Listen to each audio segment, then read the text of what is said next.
Now it's time to podcast.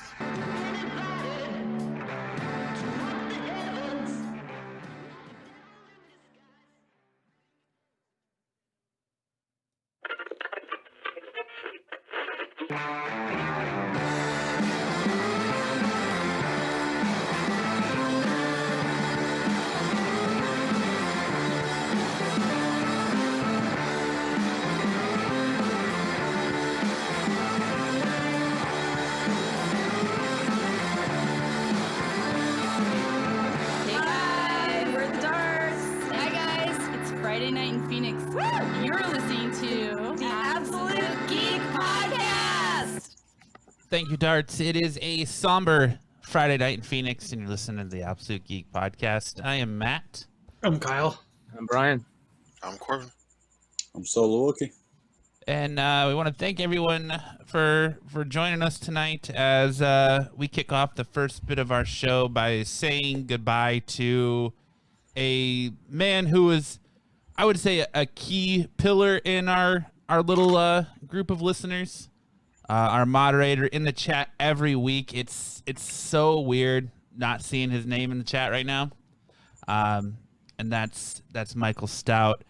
Real quick, before we say anything else and we let anyone else talk, because I'm going to let all the guys talk. We're going to open the floor to everyone because this is pretty a surreal moment. We're going to play Stout's video that he sent us for Kyle's bullet bourbon contest for one more time, I guess.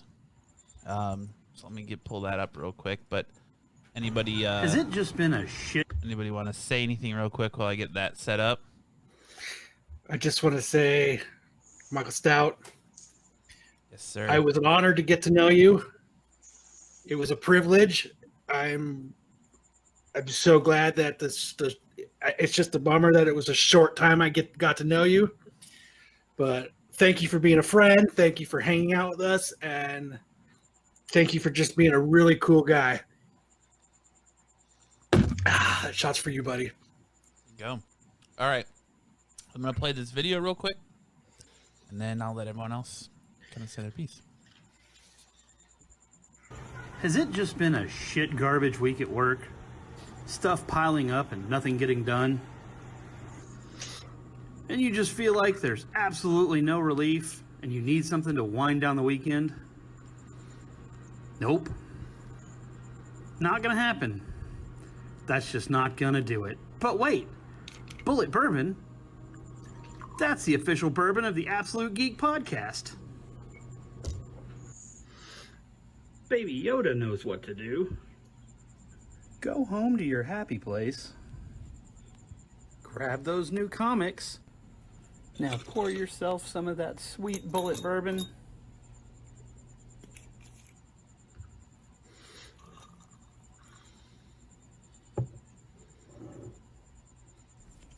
Have a drink and forget about the BS.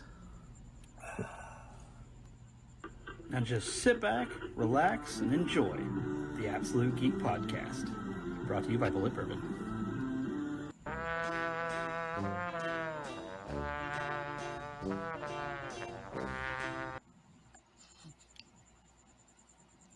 Rest in peace, brother. Do another shot for you. Do as many as you want, Kyle. I think it's tough on all of us. It was kind of a shock to me. I know when I found out yesterday, me and Kyle kind of found out, I'd say about the same time, right? So, any of you guys want to go around and say kind of what Michael Stout, your interactions with him? I know Kyle, you said you talked to him about every day. He's a funny dude. I enjoyed it. Corbin had a big connection with him. Yeah, one of the first outside of you guys hear that from the chat, made a personal connection, sent me some, I mean, not even really even knowing me, and knowing the comic struggles and sending me some books and having conversations, and just, he was such a kind person. And it's really weird about, someone that I saw him in the video and I think in a picture through Messenger, and that was really it. And aside from that, having, it's a profound loss. Someone that was just a really good guy, someone who's a really kind guy. And you're the reason he reached out. Wow, really? To send the book. That was the the first time we had heard from him. Yep. He had reached out. So, I mean. Wow. And I still have the note. I should have brought it, because it was, again, from someone I had known, saying, hey, man, love you on the show, that whatever the case may be, heard you're in trouble, want to give you a little something. And I was blown away just by someone, again, that act of kindness. This is the one thing I think about when I think of Michael, kind, always in the chat and, messing around with him, the Cockasaurus Rex and the Gotham by Gaslight jokes. It was so cool to have a connection with someone like that. I mean, it sucks to lose anyone. It sucks to lose someone close to, and it sucks to lose someone that was just so good. And I mean, I knew him, the least amount of time, but I do feel like there was a real, like you said, a friendship. He was a friend of the show, and he was a friend to me. And I mean, I'm still in a shock, but I'm gonna miss him, and I feel, thoughts with family and everything, and I'm just gonna try to be a more kind person just because of how I was impacted by my interaction with Michael. Brian? I just, you kind of, you think this year isn't going to get any worse, and then you wake up the next day and you get a phone call, right? Yeah. You get a text message. I don't think yesterday I lost Stout passed. An uncle I had that was very close to growing up, when I was young, passed on my birthday. Every other thing that we have going on, it's just like you feel like the year can't get any worse. And then, hearing about Stout and about, if you guys know him, you guys know he has 3 young kids and he's a family guy. And seeing that Facebook post that he posted on the 2nd, about going out and spending the day with his wife was kind of hard to look at before the show. That kind of really hit home. So I don't drink whiskey. I don't drink hardly at all. And I definitely don't drink whiskey nowadays, but I went and bought a bottle of bullet bourbon for Stout, and I'll pass it around at Bogcast 100, and we'll give a couple drinks in the air to him. Respect. And drinking game, just remember, everybody out there, enjoy everybody that you're around, enjoy your company, enjoy your friends, enjoy your family. No one knows how long they're going to be here. Every drink you take tonight, just enjoy it and say, thanks for being awesome in our chat, and thanks for being an awesome friend, Stout. Chad, do you have anything you want to say, since you guys were pretty much cohorts in the chat for a while? Yeah, I mean, he was, it was him and me and Tim for the longest time, and they're always on and chatting and razzing and back and forth, and and we had talked, through Messenger and stuff back and forth a few times. Just the other, after that last podcast, when I was talking about being an Avs Devils fan, and I get this picture come up on Messenger, and from him, and on his bed he's got like 6 Jersey Devils hats, and like 4 or 5 Avalanche hats, and a Jersey Devils jersey, and an Avalanche jersey. He's like, great minds must think alike, and I was like, wow. And he's like, they're my 2 favorite teams. I've never met anyone that ever had that. So, I mean, what a solid dude. Just great sense of humor. God, I'm gonna miss him, man. What a good guy. Just sitting chatting with him, IMing with him, and just seeing good people like that in the world leaving us too soon. And it just seems like lately, there's just a ton of it. I watch a lot of podcasts, and Comic Jabroni just passed away here recently, unexpectedly, and that was a big loss for the community. He was a really great guy, solid guy, family, much like Michael. We've lost a lot of people. Two Brothers Comics, just one of his best friends just died. It just seems like the world is it's just such a darker place these last this year has just been a rough year for everyone and everything going on. Hug your family, hug your friends.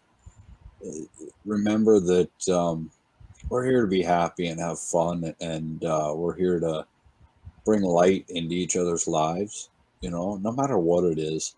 Instead of, when that guy cuts you off in traffic, instead of motherfuckering that guy, maybe settle down for a second and go, good on him. He just got a text. He's on his way to get a fucking blowjob. He's on his way to, get money. He won the lottery and he's going to cash his lottery card. Maybe just start slowing down, thinking positive, being happy. Spread some happiness. Try and just kind of look at the world through some happier eyes, and remember who you're with. Yeah, I think that's good sentiment. And I got one more thing I want to share with everybody, because I know Brian's about to split. Go for it. So everybody listening, if you want to put up their Stout's GoFundMe, what I'm doing is everybody that donates to Stout's GoFundMe to help his family, to help his wife and his kids, and there's a lot of expense now, and and everything, every little bit counts. What I'm doing is, for anybody from the Absolute Geek family and any podcast family that donates, let me know, and I'm going to put your name into a drawing, and I'm giving away this Spawn 301 Alamo Draft House.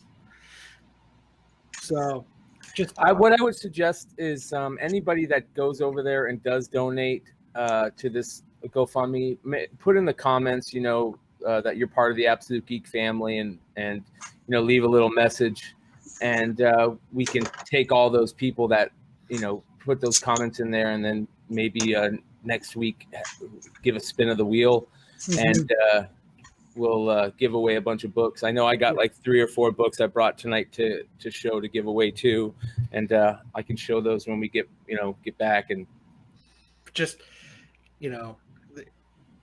please help. He was a good dude, and he deserves it.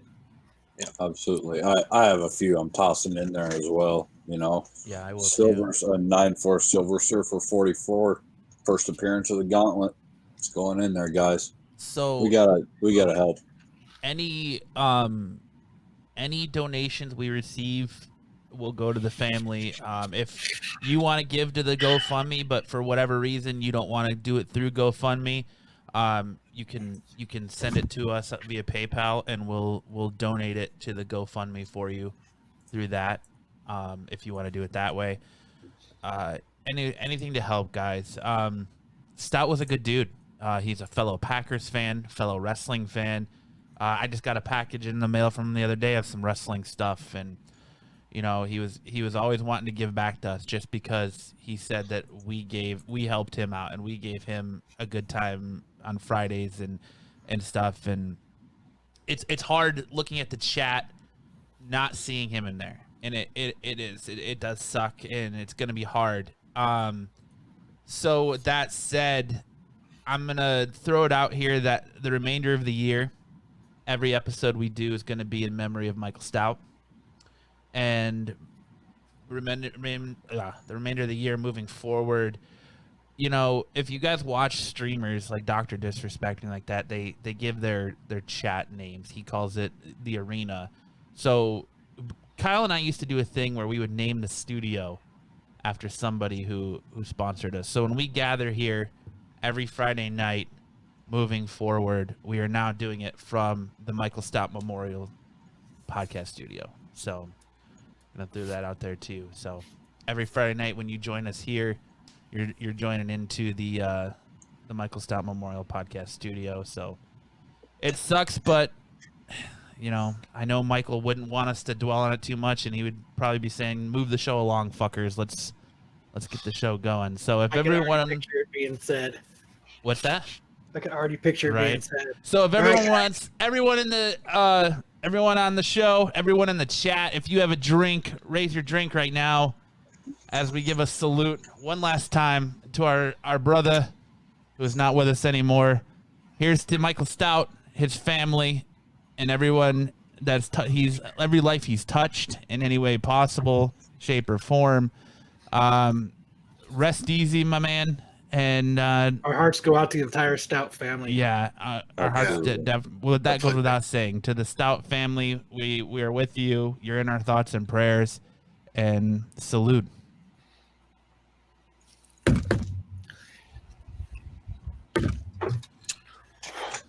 All right. That smooth bullet. That peanut butter whiskey, man. You weren't wrong with that, Kyle. All right. On with the program.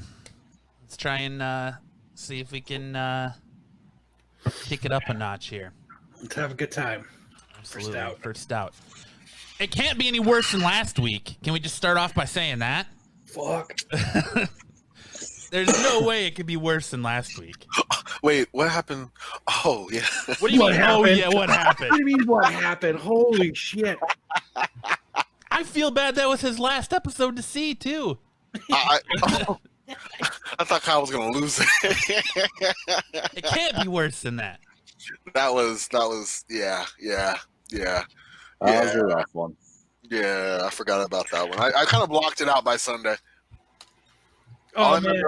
I felt about it all week, man. All week I was bitching about it to everybody. Really? It just... I'll be back, guys. I'll definitely talk about it, too, when I get back. When you come back, I'll be gone, Brian, but you have a good night, bro. All right, later, guys. All right, man. But I know it's funny because I messaged both you in different days, Kyle and Matt, and I got the same emoji, the same GIF, and I just thought... And Stout didn't text me off, and it was mostly through instant messenger. Mm-hmm. But he was actually fucking texting me. Dude, what is going on? You know, he was like, this sucks, dude. It was rough. I was trying to go on rants just to get myself angry, and you could tell they were uncomfortable. I was like, this isn't working. Well, the shitty part is they edited it up, and they made me look like a big old cocksucker. I mean, that's... On their channel, they edited it? It's not hard. I mean, I don't care. Yes, I was a little aggressive because I was very annoyed. Yeah, you were. What was going on. Yeah. But I wasn't like... You weren't disrespectful. That was pretty mild for me. I I could have been a fucking hell of a lot worse. You could have been Kyle. You toned it in actually a little bit, I thought. There was moments where you could tell that you were like, you were trying to start something, but... He was visibly annoyed. Yeah. Oh, yeah, you could tell. You could see it. More and more. I was like, calm down. Max from Couch Crunchers was telling me, he was like, you could see the exact moment Kyle just loses it and gets annoyed. So... Well, it's just like, was it a bit? Was it shtick? Like, well, I'm still hyped for when it really gets that podcast after dark. I was waiting for the after dark part of it. Like, and it never came. Crazy. It never came. And then it was 9:30, and I was like, all right, it's dark as hell. Like, black as me outside. It's like midnight where they're at. It's past dark, guys. Come on. Where is this? Where are you at? Somebody made some good points to me. It was actually Nubia. It wasn't somebody. It was Nubia. She made a couple good points to me. She was like, maybe, we're used to live. We're used to just, it's in your face. it's right out of the gate since you go. We're just on fire. We're relentless. We're aggressive. We don't cut each other any slack. And they might not be like that. And they might have a lot of their show scripted out. No, might. You know what I mean? You're right. Yeah. But and it's another thing I didn't take into consideration that not everybody is as aggressive as I am. Like you guys, Chad's like me. He's a construction guy. He can take it, and he just knows it's just the way it is. And Matt's used to it. It's just Corbin's used to it. It's just my personality. And I really held back. I tried. I could see you holding back, and I tried to get in there and try and ask him questions, try and get him involved, try and wake him up, try and spark a little life in him or something. And without a script, they couldn't gain traction. They were stuck in Mississippi mud, like in fucking Benny. They're just spinning their fucking wheels, digging deeper and deeper, and they were going in reverse. They were going forward. They were going in reverse. And I was trying because as soon as I mean, you could see Kyle. Absolutely, you could see Kyle just like a deep bass string on a guitar. You could just see him get. Dawn, it's coming, you guys. It's coming. I've had enough. And it was like, all right. So, I tried to get him involved, tried to feed him some rope, like, hey, let's get involved. And they couldn't do it. They just, without a script, they don't know how to one-line it. They can't hang with us. And kudos to them. I mean, some of their other podcasts, I did go and check out a couple of them, and they're okay, but you can see that they are very scripted. You can see that they are very methodical and planned out. They have no live in them whatsoever. It was like, you're going to have to put on your big boy pants. You want to come back to the Geek Podcast, buddy. There's a reason we are who we are. I think, like Matt and I have talked about in the past, I think it hinders us as much as it is awesome for us. Like, I think our aggressiveness and our take on everything is a lot for people to bite off. Yeah. Yeah. And so I think that's what a lot of it is it's hard. And, I'm sure they're great dudes. I'm sure they're nice guys.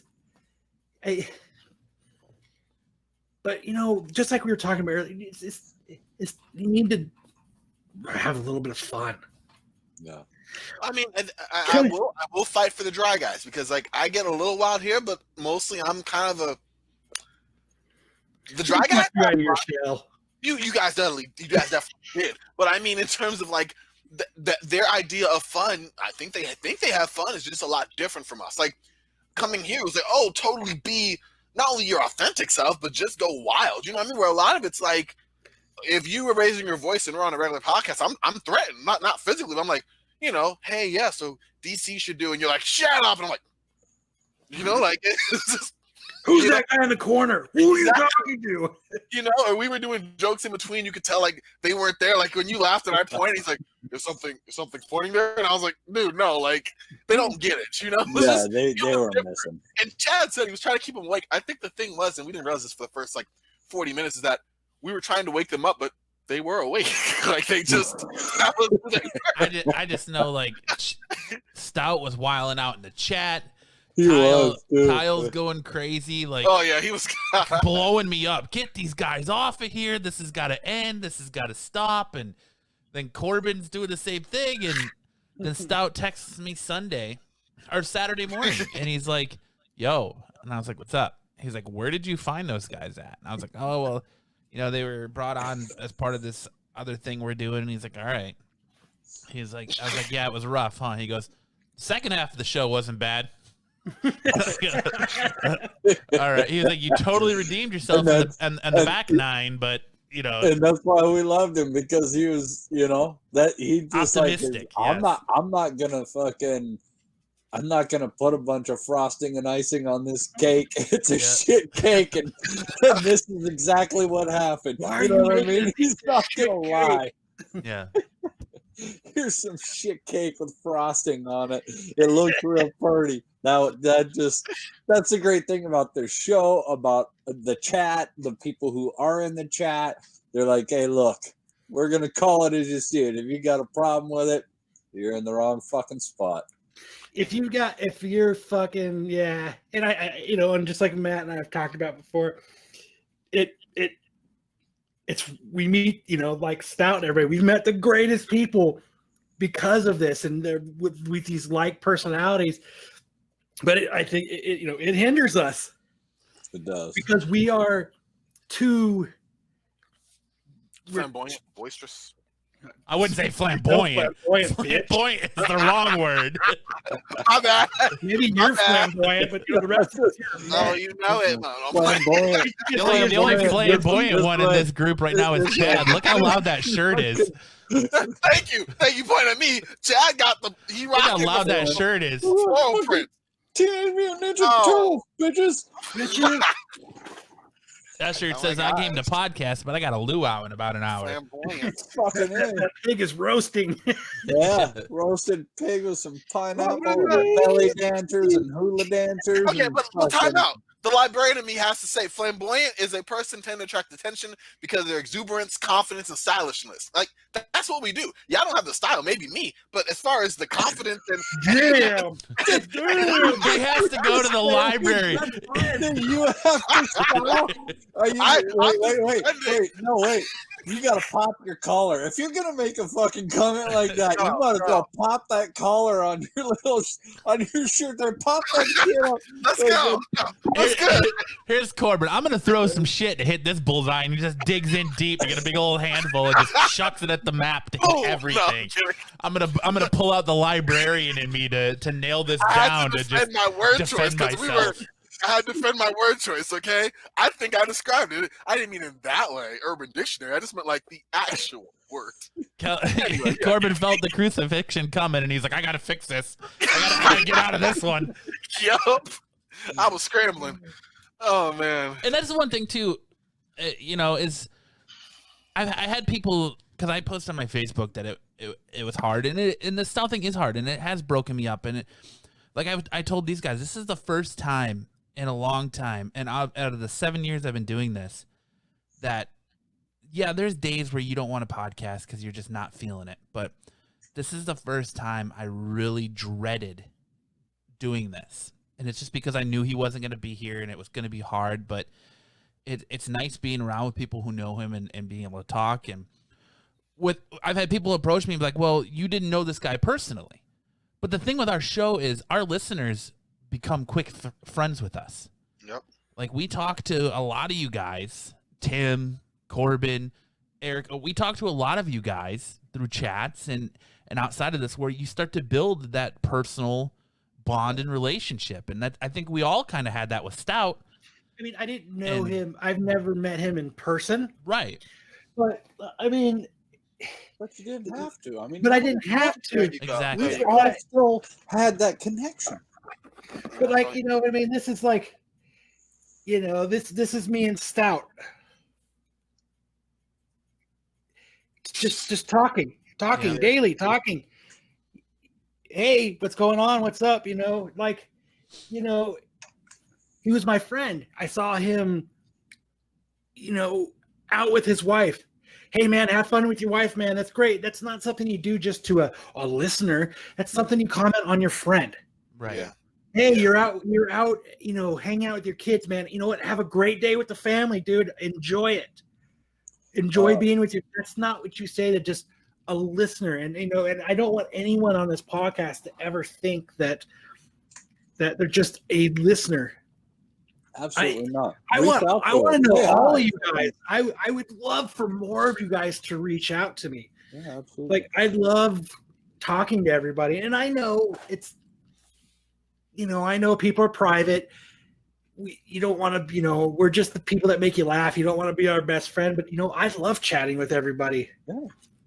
Fucking hit me up on Facebook. Hit me up on Instagram. Well, all right. Now, if you get on my Facebook, you might see some shit you don't necessarily agree with. No. What it is And I once just you're want friends you with to know, Chad, keep you fucking get the scrolling. weird shit on Messenger from him.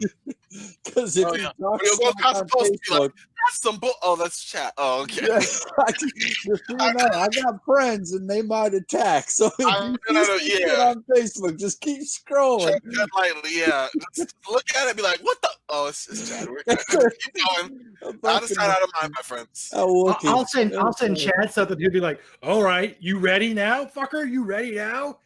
And I'm like, oh, that's fucking gross. Fuck. Yeah, there's been some things. You see Hold on, I got something pretty gross too. Let me fucking mess with that shit back.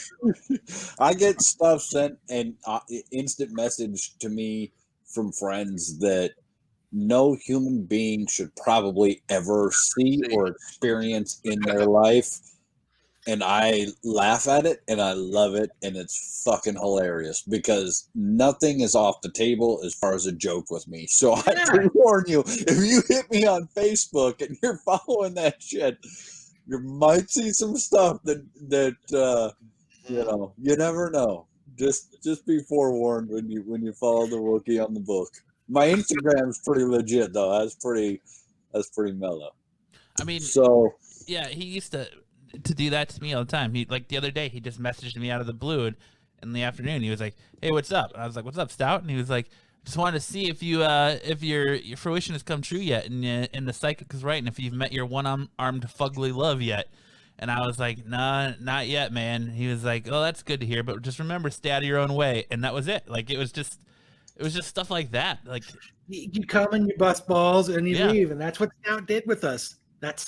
And that's what Tim does with us. That's what, and I've said it before. You guys aren't just listeners. You guys just aren't these. You guys are my friends. Like I would love to get to know as many of you as I can. Yeah. Feel free. I'm not. Oh, I am. I'm kind of a nice person. No. Yeah. Behind that hard, rocky exterior is a slightly less hard, slightly less rocky exterior. I'm kind of a nice dude. You're a really cool guy, Yeah, exactly. So, with all that said, are we going to sing happy birthday to Brian when he comes back? Oh, yes. We totally have to. Fuck yes. He's 40. Yeah. He turned 40 yesterday. Yeah, he 4-0, turned we 40. totally have to, yeah. What was it, Wednesday? Gosh, I can't imagine. It was yesterday. Was it What yesterday? a shitty birthday. Yeah, because I went and did podcasts for his birthday. Yeah. Oh, that's old, man. Yeah, so for the 99th. Oh, sorry. my bad. Sorry. Are we gonna have to play the age game again, Corbin? No, we did that last week. We don't need to do that again this week. Listen. One day you're coming out and you're I fall now. I can't do it with y'all. Motherfucker, you're gonna blink and you're gonna be fucking 40 assholes. So just How wait. did all four tires lose the air in them? I don't see any screws in them, but they're all completely flat. Oh, Fucking. I'm sorry. Oh my gosh. And there'll be a sign on your dash, and it'll say, "Walk your young ass home."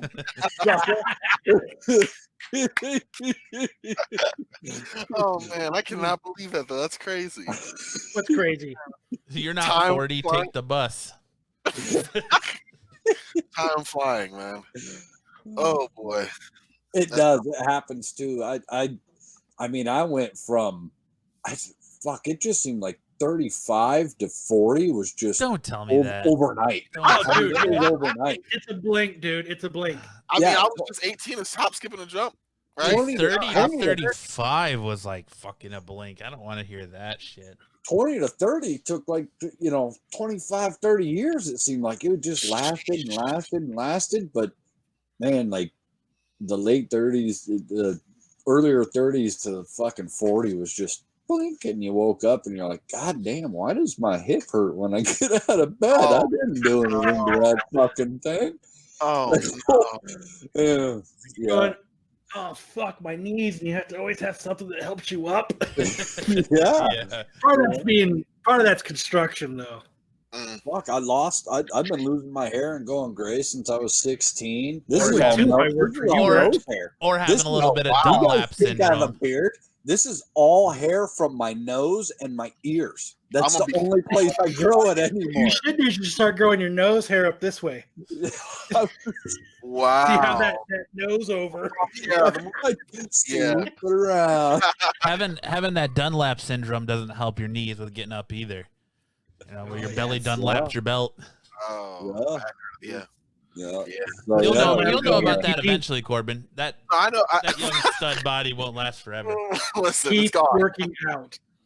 Yeah, I feel you. It Oh works man, out. I'm gonna go bald before I get gray. I'm not gonna show my gray. I can't do it. I say that now. Hey, We'll see. gray is sick. No, I used to be that. I used to be like that. Like it's funny because I have no gray hair up here. And it's my all gray in hair is in here. And at first I dreaded it and I hated it. And I was like, fuck. But you know what? I look in the mirror now and I was like, I kind of like it. I should probably trim it so I don't look like a shaggy fuck. But It's distinguished. It's You know, distinguished. Corbin, I was like, Yeah. it's all ratty. I could probably start asking for change on the side of the freeway. fun fact: Corbin dyes his hair right now because he's going gray. I Whoa. know midnight cocoa butter when I see it anywhere, buddy. All right? Hey, I'll give you a hint, Corbin. When you start I graying, know just midnight use a cocoa Sharpie. butter hair dye where I see it Oh anywhere, my buddy. God. All right, you're not fooling anyone. Use a Sharpie, Corbin. It's castor oil, but Max Sharpie. All Trust me. natural, my friends. I These know locks a person cost who does nothing. it, man. Sharpie's the way to go. These locks need nothing. The hair is flawless. No, I'm fine. These Well, locks. I just want you. The library life is really rough on your body. Like my hips are always hurt. So there might be one or two people that I know from Colorado from when I was a kid in the chat, and they never talk. They just sit and watch, right? And they will attest. At one point, I had hair as much and as long as Brian. No I way. am not flipping I kidding you. refuse, Chad. Pixar I see it, didn't dude. happen. I Pixar did. didn't I- happen. Driving around in had- the bus. I had some of the greatest long hair, Axl Rose looking fucking stellar shit you ever saw.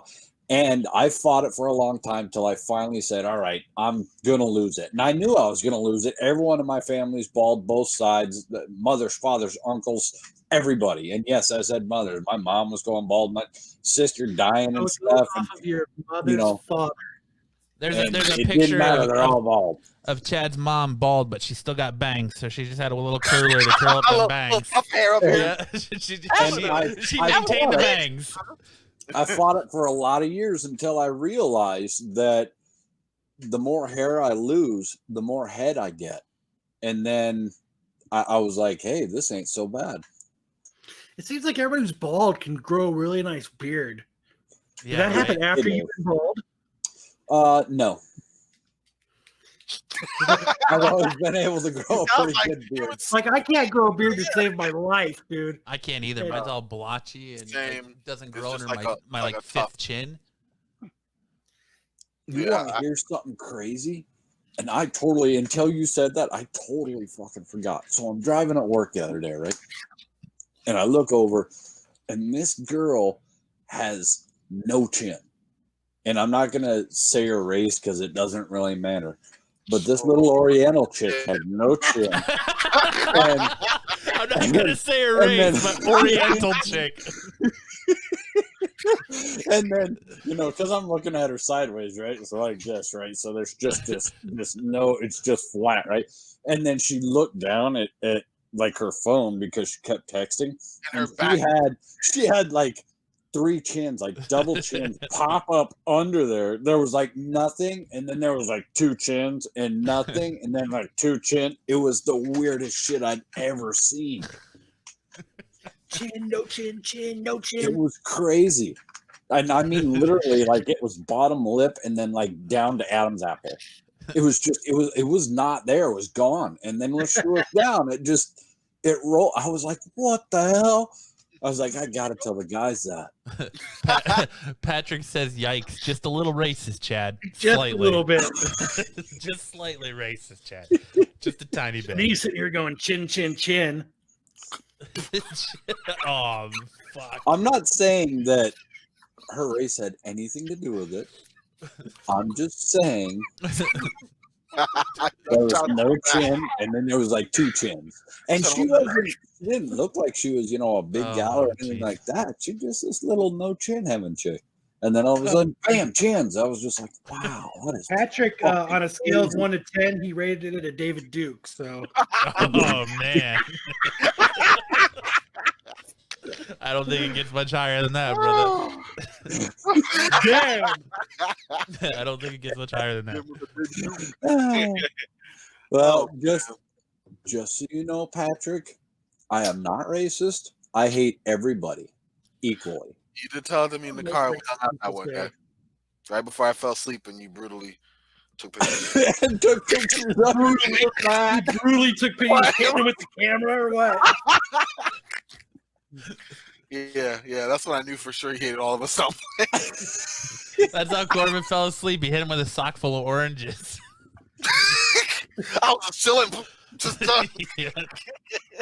I filled up his wee tummy at the Chili's, and then he just had to have a nighty Absolutely night. not the chocolate chip cookie to put me out. It was being knocked out from behind. I put him in the car and drove around. That's exactly what I did with my kids. Oh my I filled their god! little tummies, You fed and me. then I put them in the car. We go to for a sleep. drive, and then zonk right out. He started to get a little fussy, so he went for a car ride. Huh? He had a full belly, and he started to get a little fussy, so he had to go for a car ride. For a drive. Yeah.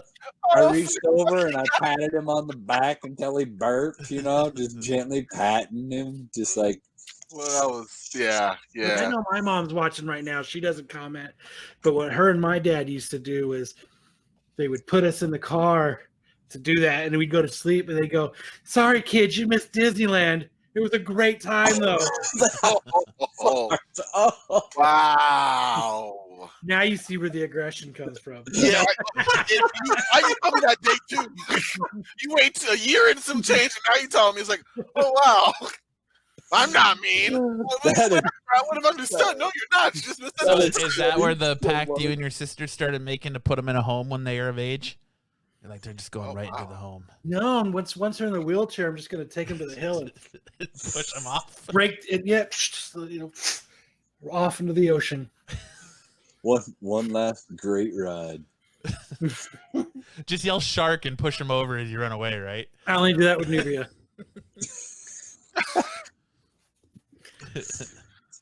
Shark.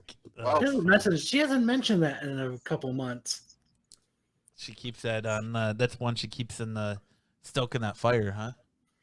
Yeah, she hasn't really quite gotten over that one. And we had been married, I don't know, 16 hours. Oh wow! I thought you were going to see been married 16 years. I was like, wow. We've been married 17 years. But on our honeymoon, I thought she said shark, and I tried to shove her in the ocean and run away. Oh my gosh! I heard her say shark, man. It was all for one or one for all, I guess. Or no, me. I wasn't being a musketeer. I love her, but I rest in peace, Granny. I left my granny a block and a half away when I saw a Doberman walking down the street. So trust me, I know. We were walking. We were at the park. Grandma, I'm out of here. Yeah. No, I didn't even say like we were walking at the park. We were taking walks. She's on her Just a little walker. cloud I'm of walking dust. next to her. We parked, yeah. And I see a Doberman round around the corner, and my grandma goes, "Robin, you see that dog?" And I swear to God, I heard her say that. I saw the dog. Next thing you know, I'm in the car and I'm locking it. Robin! Now, He's hitting that Deion Sanders and showboating as he's a block away from her. I was done. I am not good with dogs. He's high stepping as he's a block away. It doesn't matter. I am gone. I left her. You would have had world breaking fucking sprint times, right? When are you gonna come over to my house, When are you gonna come to the house, Corbin? Nope. Dude, you want to be mean to me? You show me a dog and it runs at me. You don't stop that thing. I'm gone. I am gone. When are you gonna come to my house, Corbin? You have a dog? Never. No.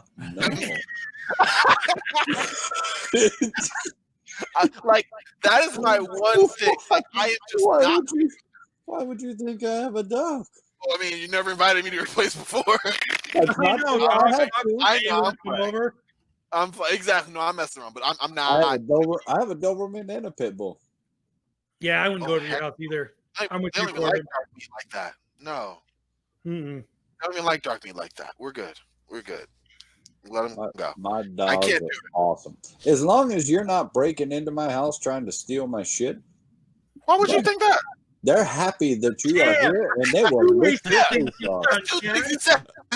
2 I was weeks in coming a to your row. place to rob you for comics. I'm your friend, Chad. Why would I think Patrick was right with the David Duke comment. Nail on head, huh? I'm saying anybody. As long as you're not coming to the house and trying to steal my shit, my dogs will not eat you. If you're a friend and you come to the house to hang out, my dogs will be like, "Oh, you came to pet me? You're a hell of a guy. Come on Pretty in." deep hole, Chad. You I don't know know if you're gonna be able to dig yourself out of it. Oh man, too late now. Deb's is done. Yeah. My dogs are lovers. I feel you. Well, this was the quickest 40 minutes I've ever seen, but Well, her I name got a is. bad movie decision to make. So Enjoy, name bud. is- Yeah, Thanks for she's being got here. Adonis come on, and you guys fucking blow off, going to see Millions and fucking. listen, here's the problem. I'm saying this now. No, It's not there is no problems. Friday nights are for podcasting, not for going on a date with Adonis. I seen Adonis the other Here's day. the problem. I'm about to tell y'all.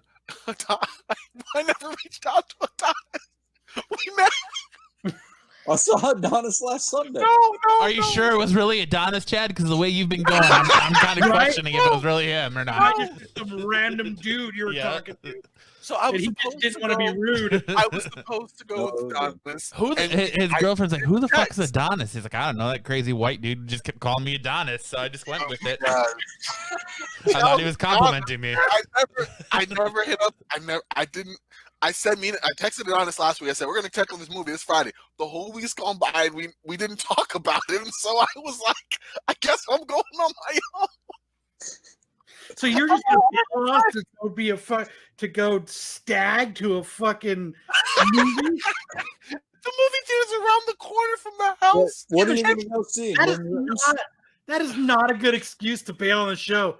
Well, the movie court. Well, listen, no. Well, let me tell you, Kyle. I He's covered going on my a date. again. They Librarian have court. midnight showing. No, I'm not. I am not being. I'll tell you why. I covered my base. I told Matt this last week. I said I'm not going to be on the show because I was going to the movies, and then everything happened. I thought With I had to come on Adonis. the show. Well, no, I said in movies. I name dropped Adonis because I was talking about it at the same time. I was, you know me. I got to share everything. That's me. Oh, Right? so, Then, so what? Now you got a name drop? Like all of a sudden, That's what I I'm did. going out with Adonis. I know So Adonis. once It you was name drop, it makes it okay. At least I like Corbin's 100% sure he was talking to Adonis. Unlike you, Chad. I know it was Adonis. You know what? Forget you guys. I'll stick. Whatever. Forget. I'll stay. Hey, I would rather Oh, go good. to the movies by myself than do the Absolute Geek podcast. It's not like that. I have been waiting It's to see. 100% like that. You just told us that. I said it's been fun. I said that I just wanted to catch the New Mutants. I didn't have money last You know week. how crazy it is that, you know what? Here, I'm gonna let you in a secret. It's gonna be out tomorrow too, I can't go tomorrow. I got family stuff tomorrow. and Sunday, I can go on Sunday. And Monday. I can. Tuesday. You know what? Tim says, Fuck you. time for Chad to get canceled. Can't talk your way out of this one. Stout's not here to back you up now, Chad. Right? Oh man. Okay, Corbin, when you go on your date and you With reach your over and you reach Where- over to hold Adonis's hand, you ask not- him, did I'm not you going. see Chad Is your hand named Adonis? at a certain comic book store No, last I'm not Sunday? gonna stay right here. Fuck it. Oh, I'll ask him. I'll text him right now. Yeah, you text him right now. Hey, Oh, yeah, you were there because he was there. yeah, hey, I was. Matt, he was there. He knows. That's all we're gonna say. He saw him. Chat. How do you cut? Anyway, we're not gonna go into it. You had to do a lot to prove that. Yeah, you did. All right. Well, let's get- I mean, I remember the Facebook post of Adonis. Look, he's pretending to I have get it. internet issues Okay, now, and so now, he and can go now watch the Kyle's Mutants. bullying me into sticking around. So. I don't have Internet. Yeah. Let's go. New. Yeah, and So then he's gonna what go. what gonna are you pull going a- to go see? He's gonna pull a Pat Jankowicz on us and just disappear and never come back. I'm trying. No, it's not working. Anyways, all right. What are you going to go see? Well, I'm not going anywhere now. Kyle's bullied me successfully and is sticking around. Well, I mean, you have a hot date with Adonis. Don't you want to double check? I Make sure he's just not going to told sit you. there waiting for I you? told you I dropped the ball and I was going. You guys are all bullying me. I'm sticking around. Next topic. Next freaking topic. Well, I mean, You're he could too be sitting there. aggressive, Kyle. He could be sitting there waiting for you. Yeah, no, you are, Kyle. I was wrong. Okay. You bullied me. I'm here. What the fuck was this shirt for? My movie shirt? No, forget it. We're just gonna go. No. You have a movie shirt? We get to see it. Yeah. Miss Corbin. I go classy to the theater. Who has a movie shirt? Now I'm showing my chest hair. I have a movie shirt. Hey, Corbin, Pop your collar. grass don't grow on playgrounds, my friend. Oh my god, dude! See my chest hair? I got a little bit of something. You know, No, Ain't show much. my chest hair. I show my man meat. Oh, no, didn't mean to say that. Ugh. Man hair. Whatever. Let's keep moving. I said next topic already. You guys just want to bully me. Trying to get myself in trouble. Come on. Corbin, Don't care, I already said next topic. if you really want to get Kyle riled up, just pause for about 30 seconds in between your comments. No. If you really want to get me riled up, just turn your head and just act like you're talking to someone and then say, "No, I was just looking at my Hot Wheels." Wait, guys. But no, you haven't seen us After Dark. You haven't seen Corbin After Dark. So, Yes, I have. yeah, I'm Star Wars. We just saw it. He showed us a little bit of his chest hair. See, I don't want to do that. 'cause I don't Oh, even there you have go. chest So, hair. that was the white. Oh, that was. Whew. I don't even You have know, chest I hair, don't so know I why I can't didn't start even. taking off layer by layer after each. What was I thinking? Tim says, Four Corbin, should put have all 8 of those chest hairs away. I'd be stoked if I had 8. That'd be awesome. Oh my gosh. Grass don't grow on playgrounds. I used to wax it, but it hurts. It don't grow in the desert either, but I like how Kyle just left. Kyle just did what I was gonna it's do. like I said. I love how Kyle can do that. Peace out, bitches. I'm out. By the way, I'm gonna take this time. Everyone likes to plug things. It's September, which means it's National Wait, Library Month. Everyone likes to pluck things. Plug. I don't Do you plug pluck your chest hair? I plug my chest hair. You No, I wax was it? saying I used to wax it. Yeah, used to. It hurts too Wax much. that ass. Anyways, Wax I'm that ass. plugging something. It's September. September is National Library Card Sign Up Month. Whoa. You Hey, can get things like this. we don't Marvel need to know horror about your thing personal life. at your local library. So get a That's library pretty card. cool. Private. Thanks. I thought, yeah, it's pretty neat. It's all of their 70s comic runs. So Strange Tales, Supernatural Thrillers, stuff I never buy. And that you won't see a lot on Marvel. Is that a Gerber? Is that from Gerber? Who made that? Marvel? Oh, it is. Yeah. Okay. Yeah, it's their omnibus. Anyway, I got it from the library. I'm showing it because it's National Library Card Sign Up Month and support your Just local say library. you got it from work.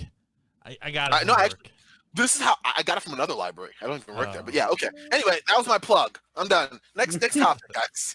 You like to plug things. I like to You know, plug I thought librarians had glasses.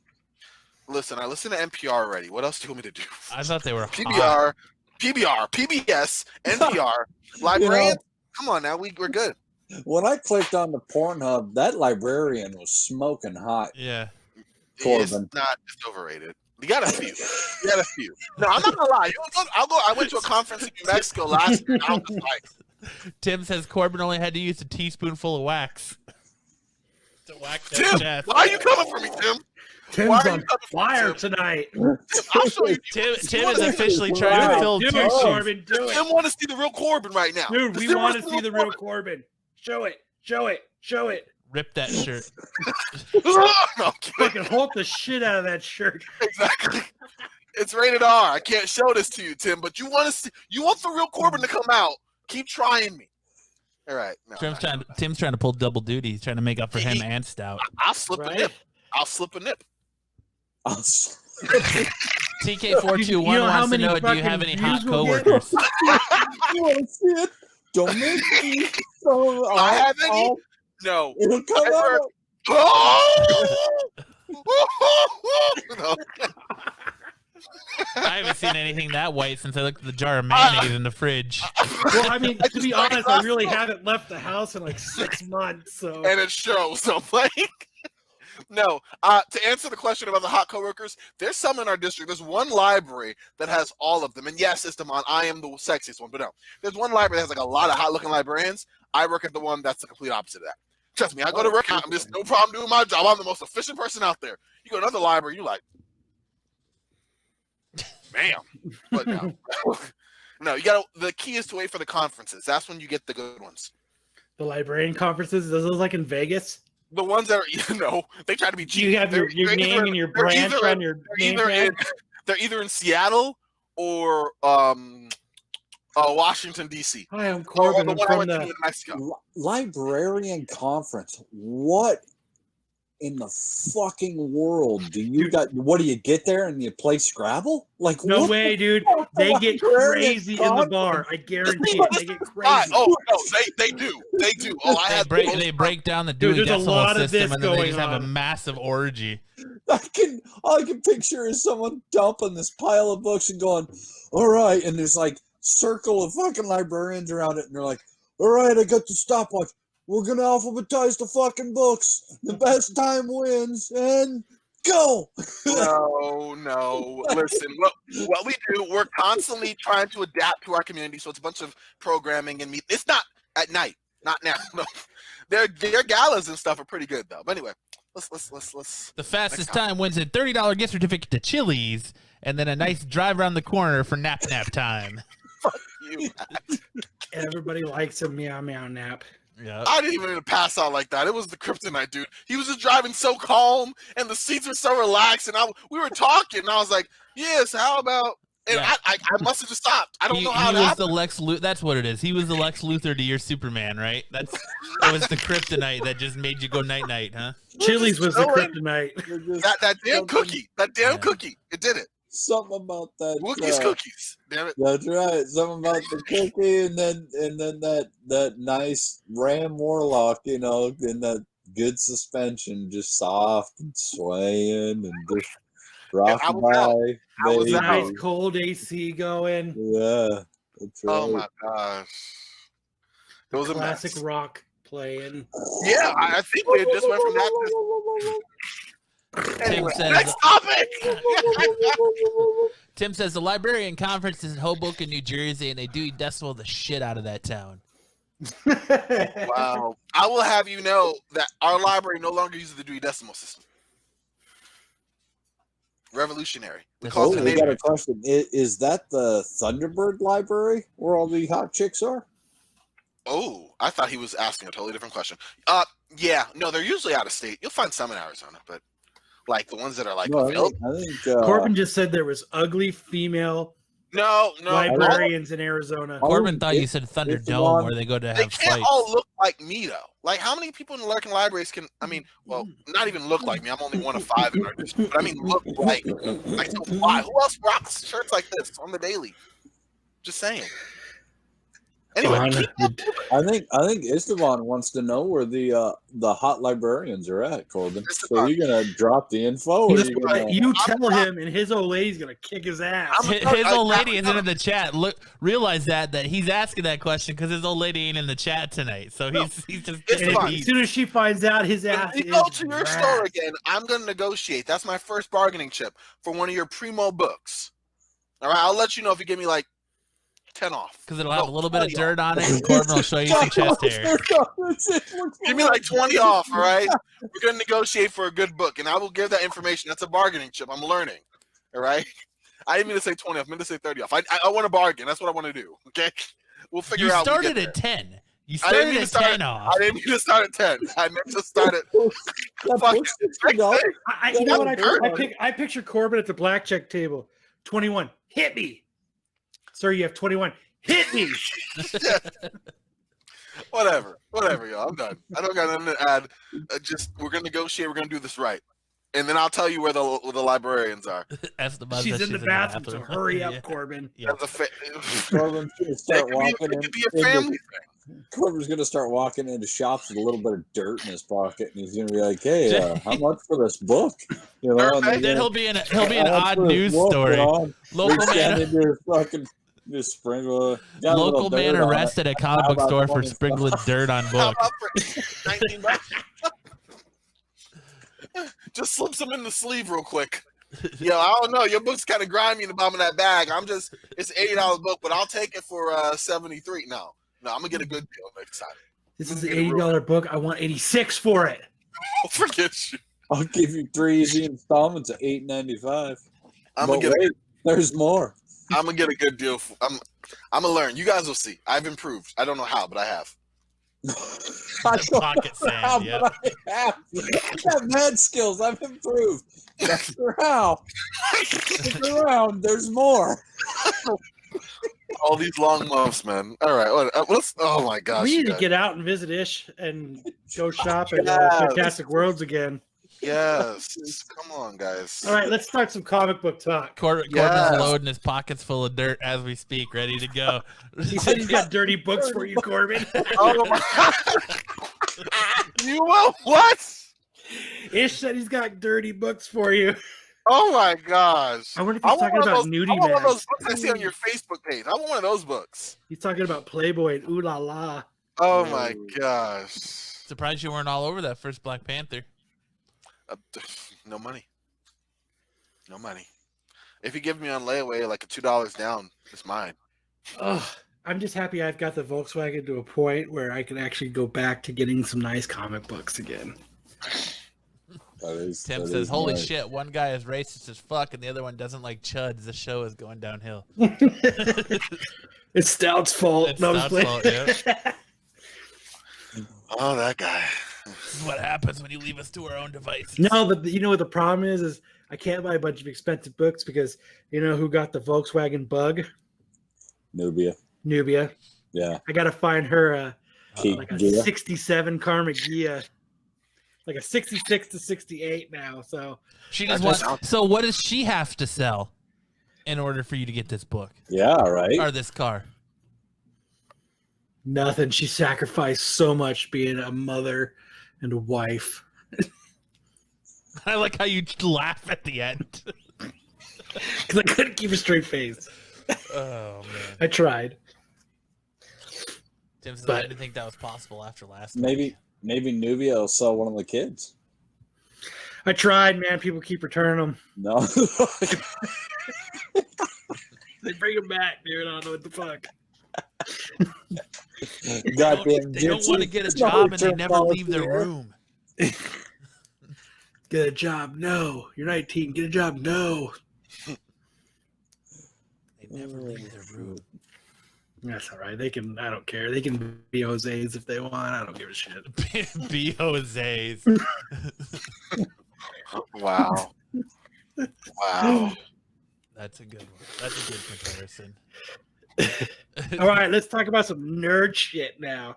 Nerdy. Yeah. We're like an Talk hour. nerdy to me, Matt. We're like an hour in, and there we are. Yeah. Let's hear it. Let's talk. Talk nerdy to me. Let's talk John Boyega and this like Yeah, whole nerds. Star Wars thing he's got going on yeah. right now, and how he just wants to sit here and just like lambast Do we have Disney and Star Wars. to? Trying to I get my think- stroke on. Yeah. Talk nerdy to me. Oh my god! More John Boyega? What? John who? I think everybody's too goddamn sensitive now. That's really what it is. Like,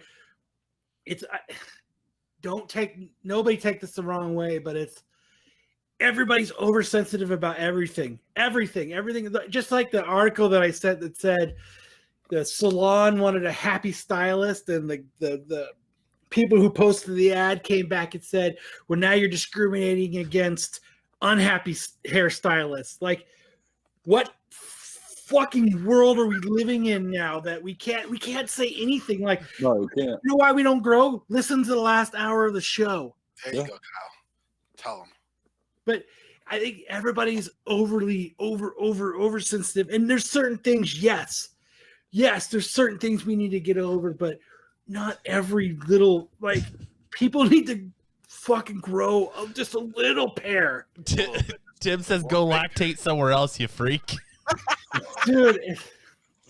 I totally agree, man. Everybody nowadays is just so fucking. I don't know if there's I don't know if there's a Vagisil fucking shortage, but everybody with sore pussies needs to fucking grow up. If you don't like it, just accept it and move on. There are certain things that people cohabitate and live without fucking having an issue. It's because the participation trophy generation is starting to grow up. I don't think it's that, man. I just think this door has been open and just everybody's offended by every little fucking thing. And I get there's a lot of things that we need to change as a culture, as a person, as a human race. Yep. But not we can't. You offended me when you said the word race the way you did. I know. I'm sorry. Exactly. You see what I mean? I can't help it. It's my white privilege card, and it fucks me every time.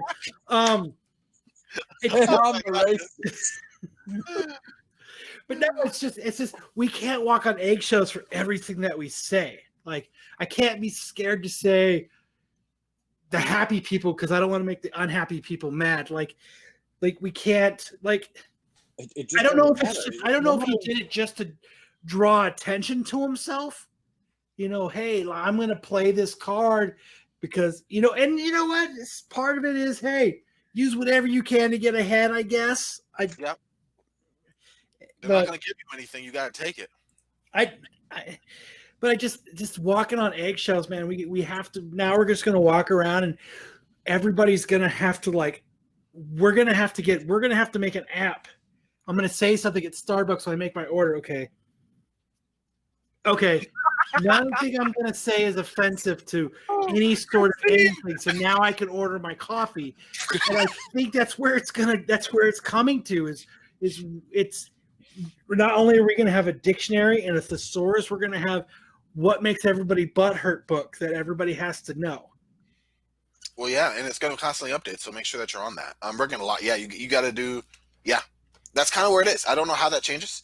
I actually kind of do agree with Matt in the case of some of the ones who expected a certain type of way of life because of how they've been treated growing up are indeed grown up. And now the status quo slowly kind of changed.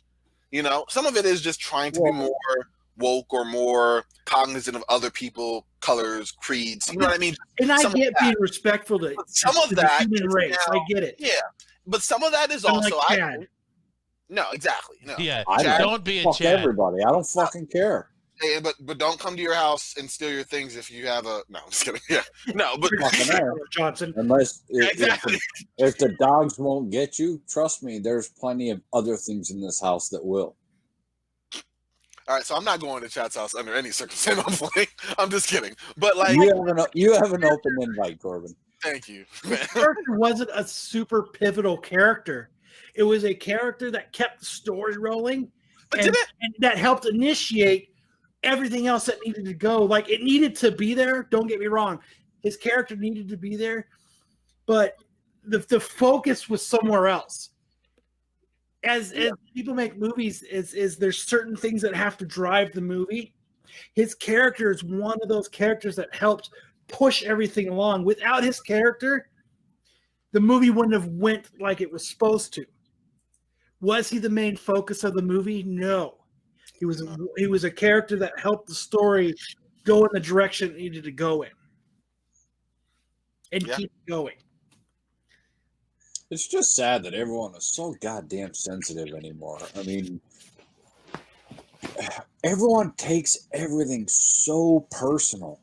If you can't laugh at yourself and move on and have a good day and be happy, what are you doing here?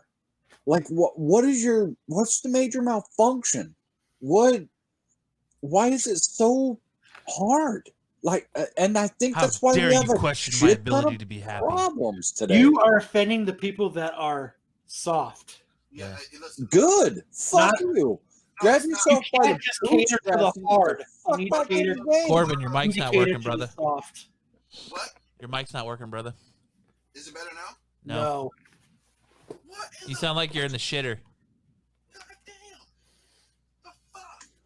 You know, it just if you don't like something, that's fine. You don't have to like it. Somebody else might like it. Scroll past it. Don't think about it. Don't be such a pansy and be like, "Oh, I gotta fucking tell somebody."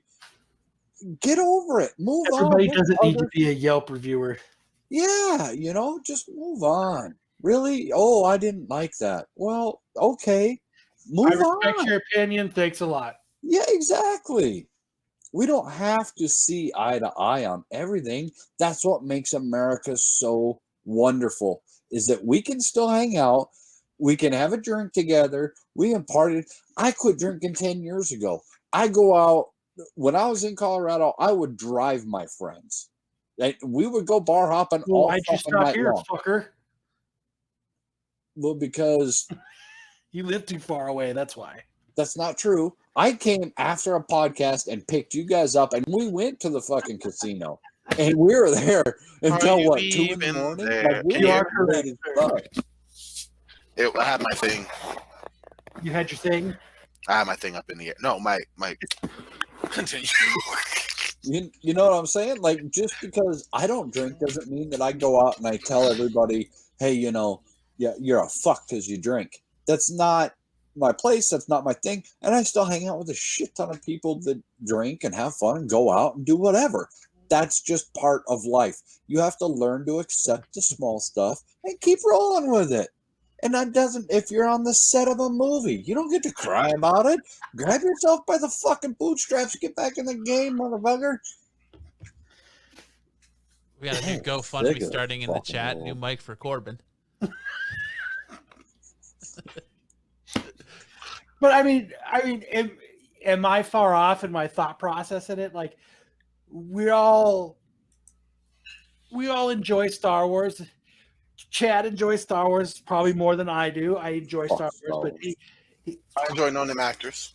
you know, but like the character fit, it was just something to keep the plot going. And he wasn't needed after The Force Awakens, if you ask me. Well, I'm glad that they had him. I'm glad they put him in there. I'm glad that, you know, all that stuff, and they're doing what they're doing Should've and made him a trying to Jedi. keep it alive. But, dude, get the fuck over it. Like, you're... I just... Ugh. People just fucking disgust me. My You thing is, making all that goddamn money, and all you can do is fucking cry about it. my Why thing don't you is, shut the fuck he up wants and to get keep work? throwing shade and bitching at Star Wars fans. But then he wants to come out and say, Star Wars fans suck, but he wants to yeah. come out and say, well, Not I want you, to play Red Hood in a Batman movie. If you Yes. think Star Wars fans are bad, Yeah, Try right? it out. comic book fans are a whole different story. So, you know, you're going to bitch about Star Wars fans. Yeah. Wait till you get roasted by comic book fans. You're gonna get criticism, dude. You're putting yourself out there to be world famous, and you don't think someone's gonna call you a chump or tell you that you know what I mean? Like, come on, dude. You're gonna have to get a little thicker skin. You're gonna have to fucking be like, yeah, well, you know, he's right. I am bald and hairy. You know what I mean? Fuck, move on. Move. Whiner. You fucking I just, whiner. I don't know. I think that's what it is. And I mean, what did he actually say? He said he thought his part should be bigger, right? I mean, that was like his.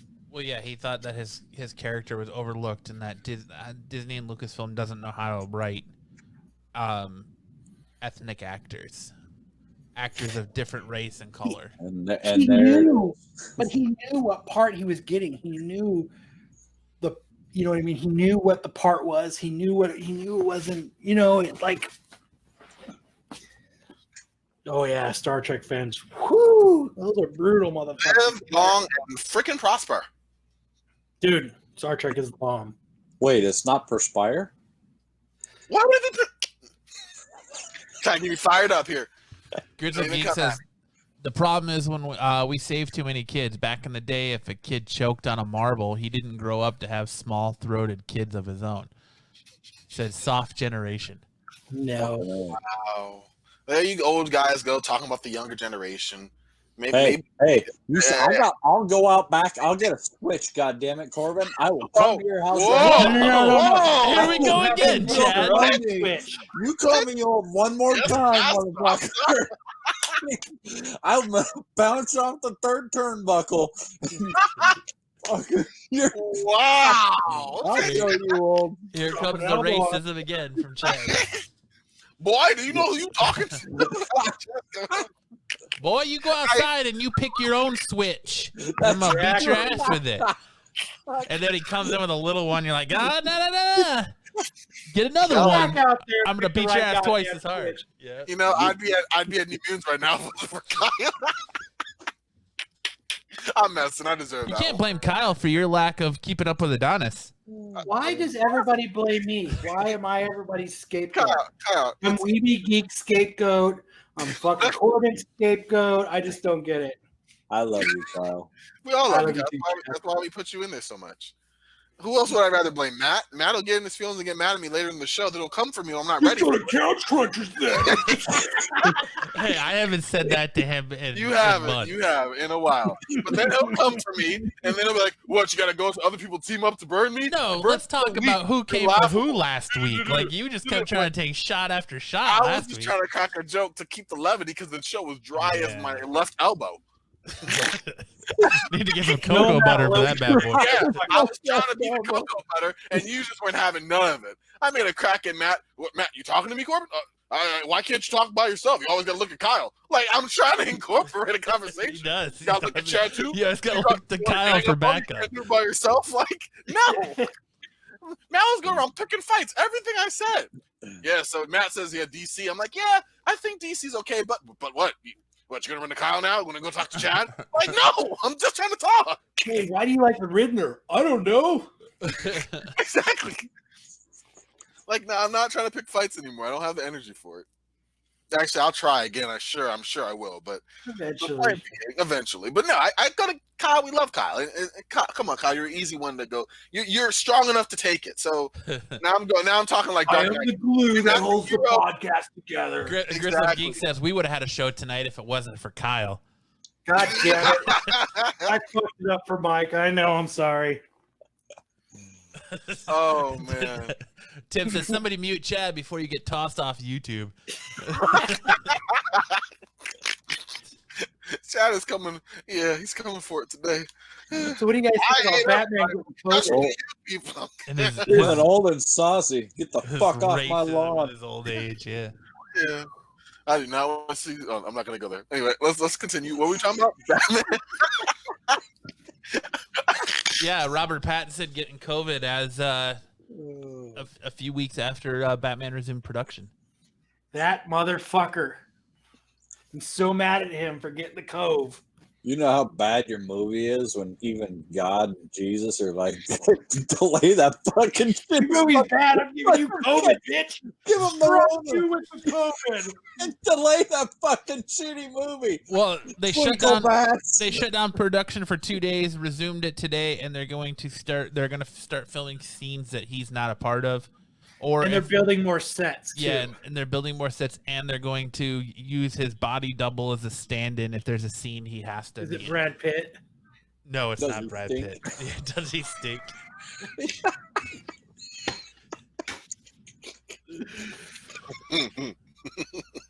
So, yeah. Robert Pattinson, COVID. Why does this Batman smell like guano? Oh, it's Brad Pitt. Never mind. We got a release date of October 30th for season 2 of The Mandalorian. What a nice little Halloween treat. Right? Yeah, that would be awesome. Since they're probably canceling fucking Halloween, that's probably why they did it, so we can all watch the you think Mandalorian. You think they'll cancel Trick or Treating? Oh yeah. Yeah. Oh yeah.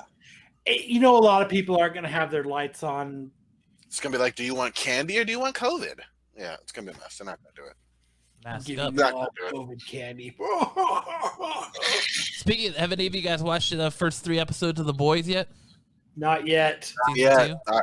I was going to get off the show to go watch it, but then Kyle came in and interrupted. I'm going to the movie. You're going to watch The Boys. You got Do you always double book yourself? It was a joke, guys. I was trying to blame Kyle again.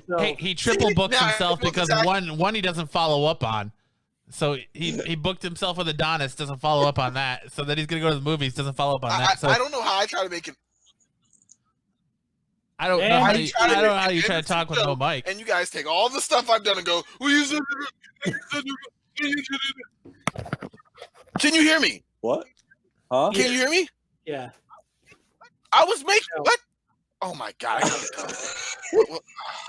How can no one hear? So I was telling you guys before I started watching Cobra Kai. Holy fuck, man! It's like the greatest, cheesiest show ever. Corbin's getting so mad his mic doesn't want to hear it anymore. Right? His mic is tired of the lies. Right. I agree. I will not be your device for your lies anymore, Corbin. I can't take Corbin lies. I watched Cobra Kai on RedTube when it came out. Man, it's fucking awesome. My buddy, I won't say his name. He was telling me, he's like, dude, you gotta watch it. It's super badass. And I was like, really? And he was like, yeah, dude, just trust me. And then it was easily a month, 2 months down the road before I got a chance to watch it. And I turned it on and started watching it. And I instantly, boom, I was like, oh, one more. Just one more. And I couldn't stop. I couldn't quit, man. It's such a good show. There's a lot of cheese to it, and that's what I think makes it like super awesome.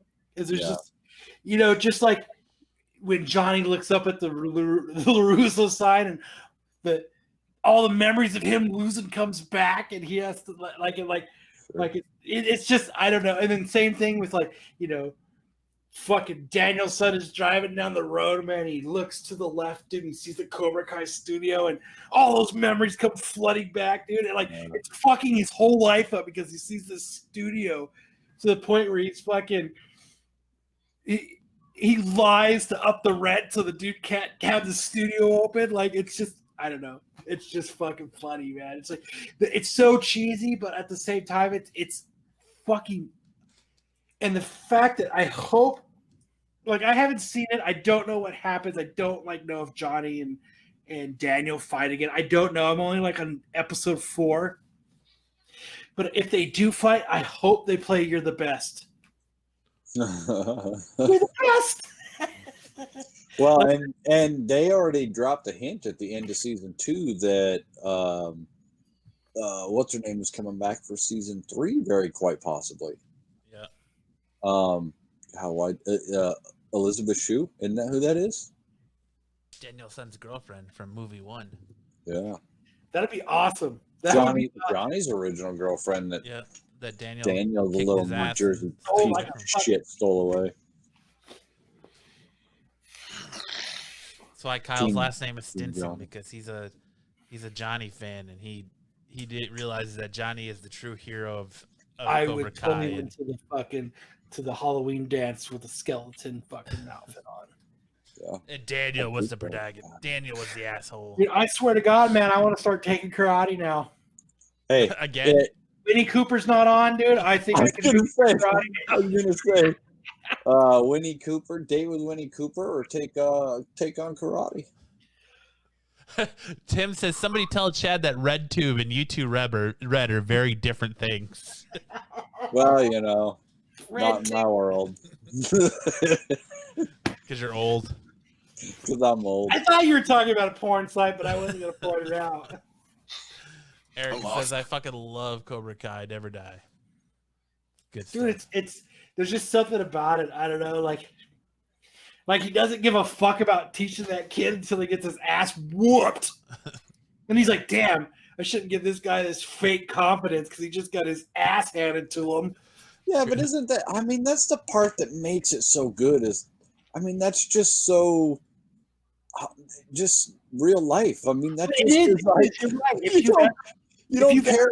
Taken martial arts, have you guys ever taken martial arts? Yes. I was going to, but I quit for Topanga Lawrence. So so when you do get to a certain point in martial arts, you do have this all right, I know this little bit of stuff. You know what I mean? Like you have this, like, not that you got this cocky attitude, but like you know you're learning this cool shit. Yeah. You know, and I just. Well, and you feel good. I mean, your mind and your body start to come together and kind of almost come as one, and kind of you get more. I like to come as one. And well, you know what I mean. He likes when his mind and body comes as one. Yeah, you start hitting that. You start hitting that coming as one. That you get that sweet spot to come as one. Monk-like feeling. You know, you start finding that peace of mind. Yes. But I might hit my friend up and start taking Taekwondo because of it. Because fuck, man, I want to be a badass and beat everybody up in the cafeteria. Want to be a ninja? Fuck yeah. Yeah. I got Take batarangs. Rex Kwando. Get yourself some parachute American flag pants and take Rex Kwando. I do. I got fucking batarangs. Because nobody wants to take a roundhouse kick to the face when you're wearing these bad boys. No, never once. Never. Good little geek says, I've got to know what is Kyle doing to Corbin's mic. Is it messing up again? No, you're No, fine. that was earlier. Oh, What? I thought what? Huh? What? Oh my What? God, you got it. What? He just makes him leave. You're the best. Nothing's ever gonna bring you down. You're the best. Oh, dude, he just makes him leave. Corbin's like, I'm out. All right, try this again. Oh, dude. Oh, he's got to know that we're fucking with him, right? Like, Yeah. Well, I think we should be more of a scripted show so that we could expand to more people. I like how you had to part your hair to make sure you get that perfect part. It's like sticking up. fuck, I love Corbin. God damn. He's out. He's like, I'm done. I'm out. Goodbye. I'm gonna go see New Mutants. Fuck Yeah. this. New Mutants time. He's So- he's spiking his fucking headphones and mic on the ground right now. God damn it, son of a bitch. So we were talking last week. Chadwick Boseman, R.I.P., passed away right as we went on the air. We were talking about we were sure Marvel had some kind of contingency plan set in place, and that he had to have told them that he was sick. Well, it comes That was an incorrect statement, sir. yeah, to find out that Marvel Studios is saying that they were unaware of Chadwick Boseman's illness, and they had plans to have Black Panther appear in several other Marvel movies. So now that it's been a week, Corbin comes back with some McDonald's. Test. What? Y'all can hear me now, right? Yes. Okay. Corbin, let me What's going on, let me Mike? in on your little secret, Corbin. What? We could hear you before. We could hear you before Chad was fucking with you. You sons of! Are you kidding me right now? Wow! I'm over here. Wow. Okay, I see how you are. You are Corbin all flamboyant. You got them all full. You got all flamboyant. Forget you guys. Oh my God. I'm over here thinking I'm losing my mind. Like, what is going on? Forget all. This is the kind of show we should have given Stout last week. Right. It's good that we're having this kind of show in his honor, though. So Yeah, that's true. But- Oh my gosh. Chadwick Boseman, Marvel had no idea about it. So now that we've all had a week, it begs the question: do you think they recast moving forward? And do you God, think that they should recast? They should, instead of recasting, they should move forward with Suri as the new Just Black Shuri. Panther. I think so because it's just not going to, every actor gets replaced, but it's the same thing as like, who are you going to replace him with? It's just not going to work. No, it's not. make He it. killed it. He did a good job as Black Panther. I just think at this point it would be disrespectful. Mhm. To continue on with it, or to not let like Suri take over the role. To have somebody else play Black Panther. Especially so soon. It's going to be recast in like 5-10 years anyway. 10-15 years. You know what I mean? Like the new evolution. Like Just to these properties are. to replace him like they did the Hulk and just try to pretend like it didn't happen. That's why I think it would be disrespectful. I completely agree. Plus, Shuri was going to be it anyway. We'd already assumed it was going to happen just because, I mean, he was Chadwick Boseman looked ageless, but for the Black Panther, he was given a spot where another 2 movies, maybe. You know what I mean? He wasn't going to be Robert Downy Jr. Black Panther. You know what I mean?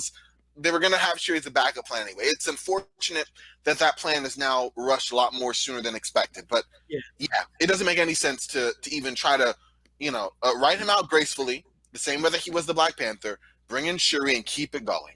You know what I mean? Let's get a minute to reflect, and let's not even cause any more controversy by even entertaining that idea. Yeah, I think you can get a nice, like, My Brother's Keepers type storyline. Exactly. Out of even her if they becoming the new Black Panther. You said it. So I think they're smart. They'll do it. They're not going to CW with that woman, and she's still eating a lot.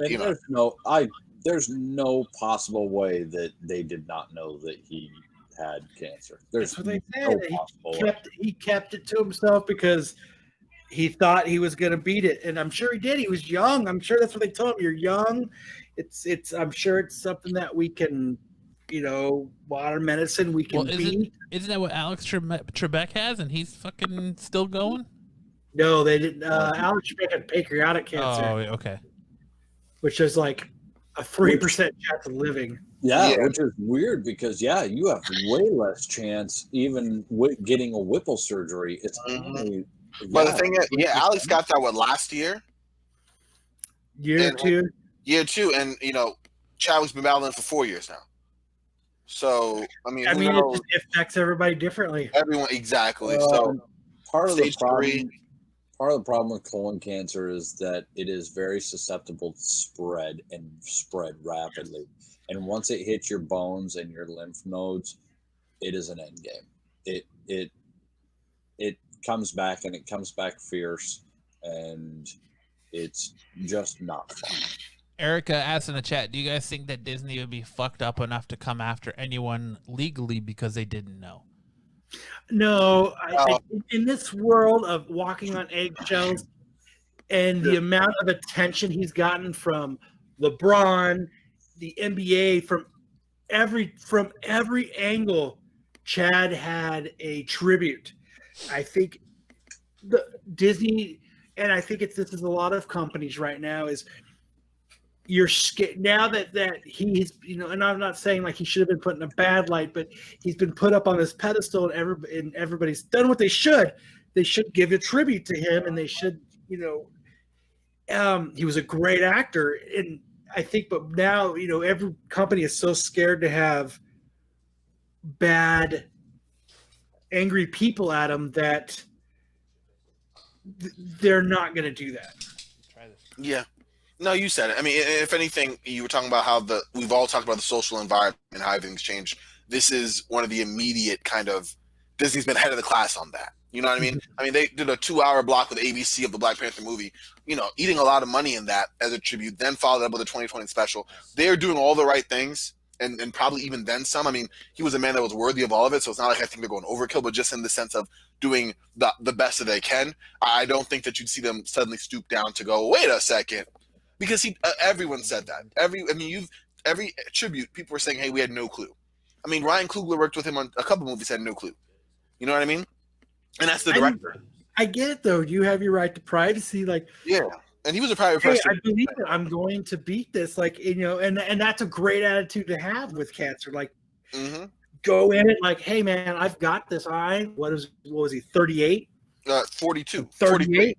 Oh, when he died yeah. when he was 42. You're right. So, I mean, he's going into it at 38 going, all right, dude, I am at probably the peak of my physical, like he was in the prime of physical fitness. Like he was eating, like he was probably doing everything he was being told, eating right, exercising. They said martial arts, all of that. So why wouldn't he think he was going to beat it? His agent even said in an interview that he thought he was going to beat it up until last week. Yeah, he had full intentions of all the way Black up to Panther last 2. week. He was like, "This is going to be something I do," and then obviously, when you know. But the point being, that's 5 years of saying the entire time, like you said, Kyle, I'm doing all these right things. Look at me. We had no clue. We watched him in that 21 Bridges, all these types of movies, and they were on that span, physically exerting roles for actors, and he was still pulling it off. So I have every reason to believe that as well. It wasn't until I think the first time we all know is seeing that video he did on 42 Day for Jackie Robinson, where he looked really thin. Even I thought that was for another movie. Yeah. And he had movies down the pipeline that it could have worked for. like that's what made it even worse. You know what I mean? Like there was a couple movies lined up. I think they did a video on it I saw months before he actually passed that went, well, he's playing this character in this movie and this character in this movie. I'm like, okay, that makes sense. It's still jarring, but He's prepping for the next role.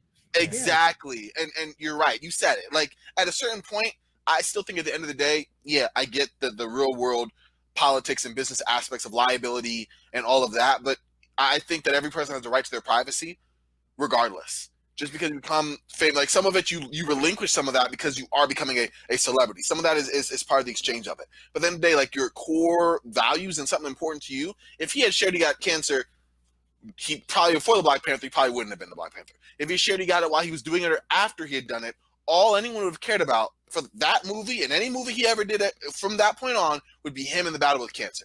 That's just how the society makes it. I wish he would have came out so that, like I was talking about this with Nubia, is he was on this platform that he could have helped with awareness, with all kinds of good out of it. Yeah, I mean, but that's the thing. I see what you're saying, but then again, I think for him, he would have like thought that it would have went of cancer. Like he could have been up on the forefront of putting his name talking there about it. Yes. I just think that's. But I don't think that's what he wanted, though. I don't think he wanted to be a poster child for it. I was going to say, sure he did. He seemed very private. He even said, it's making the rounds. He was visiting cancer patients. His agent said up to last week, sending gift stuff. Like he was obviously invested in it from that end. But you're right. I think he just wasn't that type of person. Like, yeah, he could have easily just dropped it. Even if he did a couple weeks before he passed, he would have immediately been that. Just because the same story we have now, you've been battling for 4 years, and now you're. But I don't think he wanted to do that. He wanted it to be about, and I think it worked. I agree where you're coming from, and I think that it would have made more of a symbolism to connect him with that. But I think he was so focused on the kids and stuff he was trying to help with the disease that all the focus was on them. Even when he was talking about him crying about it, it was about them, not, Chadwick Boseman's crying about them, and he's battling the same thing. So I get you. But I kind of agree with what Tim said, too, and I kind of made this point last week, is they take physicals, they take life insurance policies out on these actors, they do all this stuff. It's like, how did they go through all this testing and all this stuff with the doctors, and how did they miss it?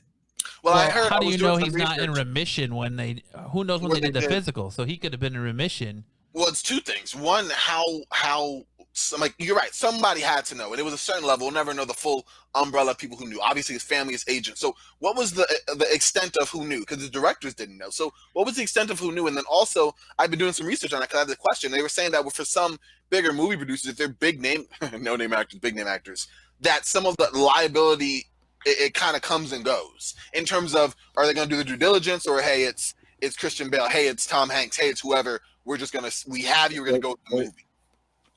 Ready? Happy birthday to you. You're fucking Happy 40. birthday to you. Happy birthday, dear Brian. Happy birthday to you. You fucking man. I'm about to say, many more years to come, and many more years between me and your age now. Damn. I'm sorry. I'm just messing with you, Brian. Yeah, that's That was harsh. a hot tech. Respect, man. You're an awesome dude. And Ish happy says birthday. if he had to disclose the cancer, he wouldn't have been taken off. He would have been taken off the production for insurance reasons. His cancer would have ended that day. So, well, then I guess I support him not sharing it then. Like Brian's talked about with his brother, the first thing they tell you is don't tell your work. Yep, that's the very first thing. So that's probably exactly what his doctor said. Do not tell your work. And he's like, okay, because, they're making that plan to try and beat it. Yeah, and to his credit, he looked strong in every movie that he was in, up until, the stuff he wasn't in. It wasn't like he didn't perform and then some. It might have been better for future plans like liability, like you said, Black Panther 2 and everything. But in my mind, fuck that. Like, he was dealing with something that was way more important than the next. I just don't buy that they didn't know, man. With all the testing and all the shit that they make you do with your contract signing and all that, kudos. Here's what I will say. I hope that Disney did know, And I hope that Disney said, you know what? We don't care. You're the right man for the part. We believe in you. We think you can beat it. And we're going to do everything we can as a good company to support you in your struggle. And we will absolutely help keep it quiet. And we will fucking knock this one out of the park because you're the right man for the job. Now, that's a fucking company I can get behind. And you know what, Chad? That's a company I can believe in. Chad, Yeah. you are 100% right. One of the things that we were just talking about in the Hot 10 is how now when you think of Black Panther, it's Chadwick Boseman you think of, because that was a perfect casting.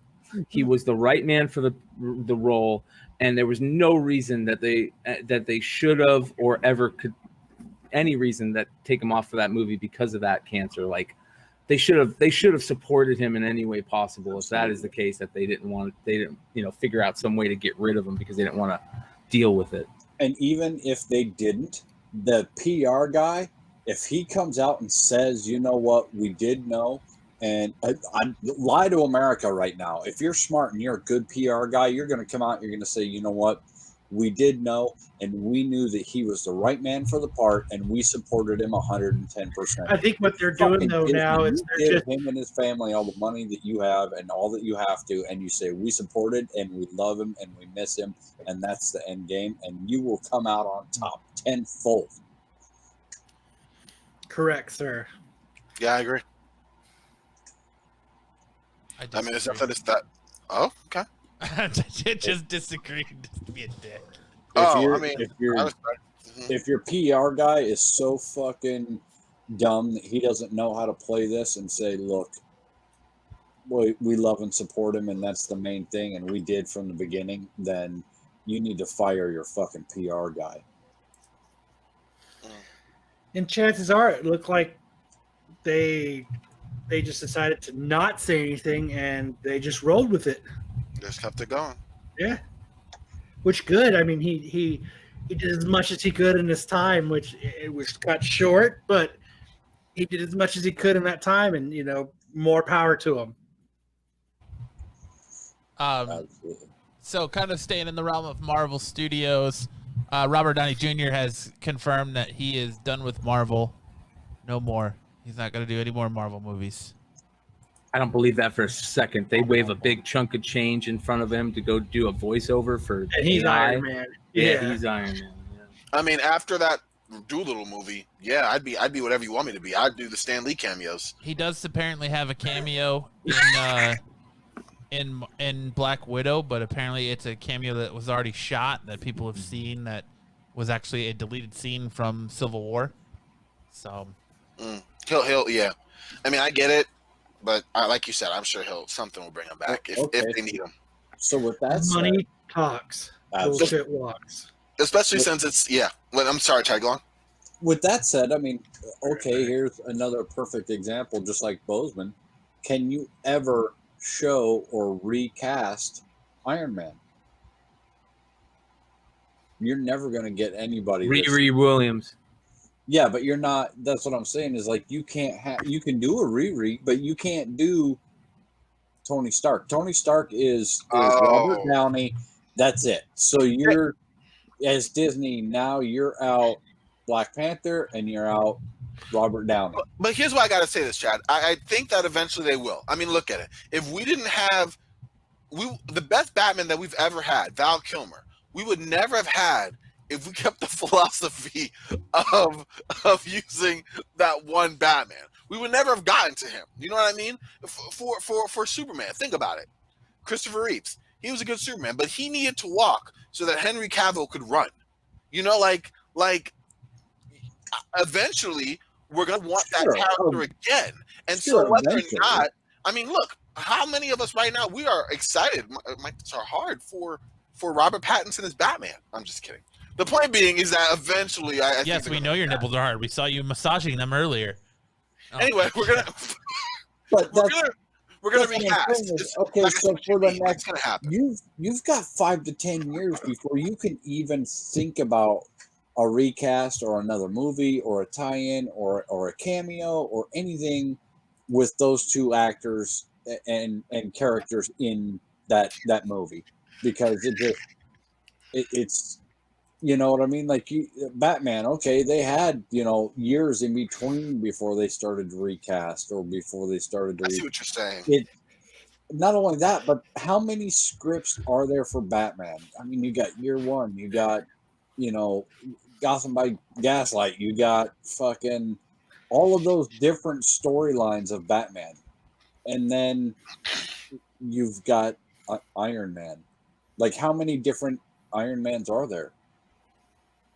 None. There's one Iron Man. There's, you know what I mean? You know what I'm saying? I see what you're saying.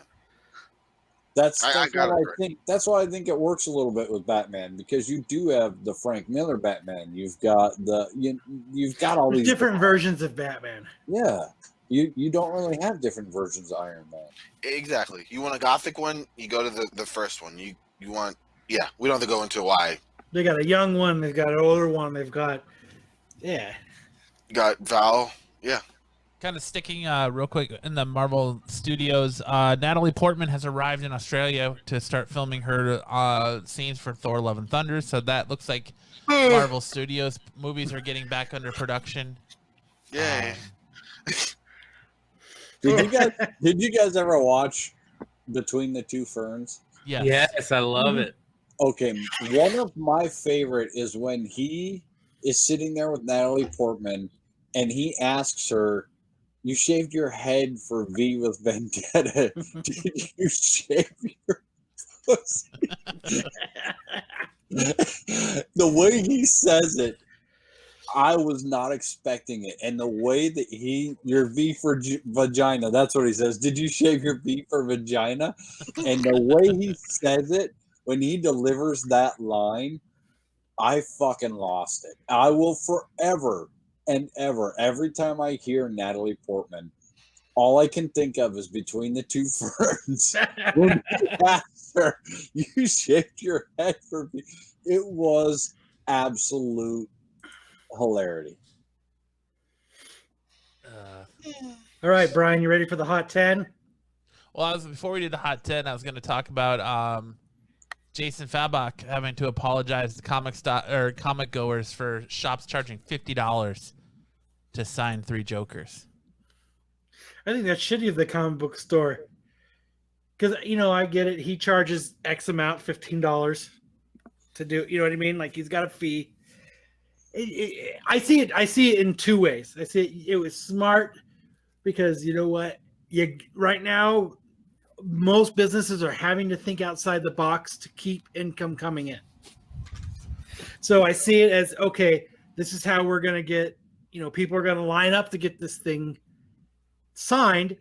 Let's overcharge them for it. But on the same part, that's shitty, like that you are overcharging them. It's just like what Chad was explaining last week with the Clayton Crane. autographing. Yeah. You just and rumor had it that the shop was trying to add extra money onto his signature, and Clayton said, "Oh, no. This is the fee. This is how it goes." And now that's rumor. And that's why and it just sucks that Jason had to find out after the signing that they were charging $50. Yeah. So he had to come back and say, "Hey, I'm sorry, it's not me." You know what I mean? Like that's. Esteban wants to know if you got your Thor number 6. I did get one. Thank you. Yeah, I got an extra one for you too. But yeah, it is super shitty that he finds out afterwards because people are bitching about it. Yeah, that sucks. Like, I mean, I kind of see it from the business aspect. It's not a good business practice, but I get it. These are hard times right now. People are laid off. There's millions of people. And I'm sure all businesses are hurting right now. Anything that can spark extra income, you're thinking about it, and I get it, but I think that's a poor way to do it. Right, Brian? Yeah. Making a cash grab at the expense of the customer is just really not. I mean, but not the way to do it right now. The customer eats it always in every line of business. all the fees are stacked on, and then the customer consumer is the is one who always eats an it. asshole. It's just the way it's with buying a house, it's with buying a car, it's with buying groceries. It's everything. That's the consumer, the person buying it eats all costs. That's they tack everything to it. It's just the way it is, and it just sucks when there's But what do you do in that case to spark money? You hope people buy shit when they're there. You have an awesome sale built around this signing. Mm-hmm. That's where you make your money. Don't overcharge for the autograph. Have these awesome deals going on that's grabbing your attention that goes, you know what? I got to buy that. That's a great deal. I need to buy that comic. I need to buy that pop. I need to buy that omnibus. I need to buy that trade paperback. And instead of trying to make $200 on one item, try and make, like on 200 items. Try, you know what I mean? Like, just like you're saying, Kyle, drop your price on everything and be like, hey, come here for this signing and look at all this other stuff that we have that we're going to drop the price on. We're going to take a little hit from that, but we're going to make, $4,000 because we dropped the price on 400 things. And then if you get 10% of those people as a return customer, you're making money. Yep. It's just like free comic book day. You're giving out free comics. You have all this stuff going on, and you walk and there's killer deals. You don't charge for free comics, and you go in there and there's killer deals going on though. So that's where you're making your money is people are it's like the Black Friday of comics besides Black Friday, but when it's free comic book day that there's deals going on, and that's you put a little bit of money, you set a little bit of money aside for free comic book day because you're going to get those killer deals. Yeah, absolutely. If you're a regular customer, Chad, they're only getting sold to them. That's what. You have to be a weekly customer. Real quick, can I? I just want to throw out a huge thank you and shout out to Kyle and Nubia Stinson for coming through in the clutch yesterday, and not only showing up and helping the podcast group, but also giving me a ride home. I really appreciate it, guys, and it sucks really being without a car right now. But I also want to say thank you to everybody that wished me a happy birthday, including all my Absolute Geek brethren. Thank you, guys. I love doing the show, and I'm super stoked. I was giving Keith shit today because he messaged me and he said, "Thanks, brother, for coming on." I go, "Hey, you know what? I don't mind being the last minute fill in." And you know what? It was just gonna be us, and we're like, man, let's try and grab somebody. And he's like, "No, man, I swear we're gonna plan something around you." And I was like, "I'm just fucking with you. I'm just busting balls." God, I don't really need Kyle part 4. Jesus. I don't mind being the guy that, hey, we can't even get a Matt part 1. We need Kyle part 4. Fuck. That's exactly what Brian said. That's exactly what I said. I said, you watch. Matt's gonna give me shit about not being on the show yet. Nobody's asked me. What are you talking about? I tell you every time you're allowed. Anytime you want to come on, you got a spot, brother. All right, I'm gonna fucking find the secret location wherever the hell it is, and just show up on Sunday and be like, "I'm here. You fucking ready? I'm here." I like being that okay, because you know what? But because of that, I got to help to the road to 100, which is the next shout out I want to do is. Brian and Keith are going to be on this Saturday. They're doing their 100th episode. They got their quick. And they got to 1,000 subscribers, which is awesome. You guys need to let us in on that secret so that we. Well, you want to know what the secret is? Or you guys. Or yourself out. It's community. No, it's 100% community. There's nothing better than building that organic community, and it takes forever. Yeah, we all know that. We all know how long it takes to get to that 1,000, and you got to put in a lot of work. And but the community aspect was the best because we got close enough to where we could just shout out and say, "Hey, anybody able to help us? We're so close. Just help us." And within like a day or two, I think we were sitting at like 800 or something, and within like 2 weeks, we made the call, and everybody started sharing and subscribing and. please do that with Absolute Geek, guys. The next goal is to get to Absolute Geek to 1,000 subscribers. It's fucking Kyle's fault. Yeah, I mean, we need to hurry up and get this done. I don't know why we're not at 1,000 already. Like, we should be at 2,000. Like, I mean, we'll get there. I think we had 10 people unsubscribe last week. After Oh, We God. had two. We had two. We had two for sure. it was we be geeks. Yeah. You know, I don't want to. I apologize. We brought it up during the podcast. We talked about it a little bit, and we weren't talking shit. But man, that was a harsh show. That was a harsh show. We kind of called them out on the podcast. Yeah.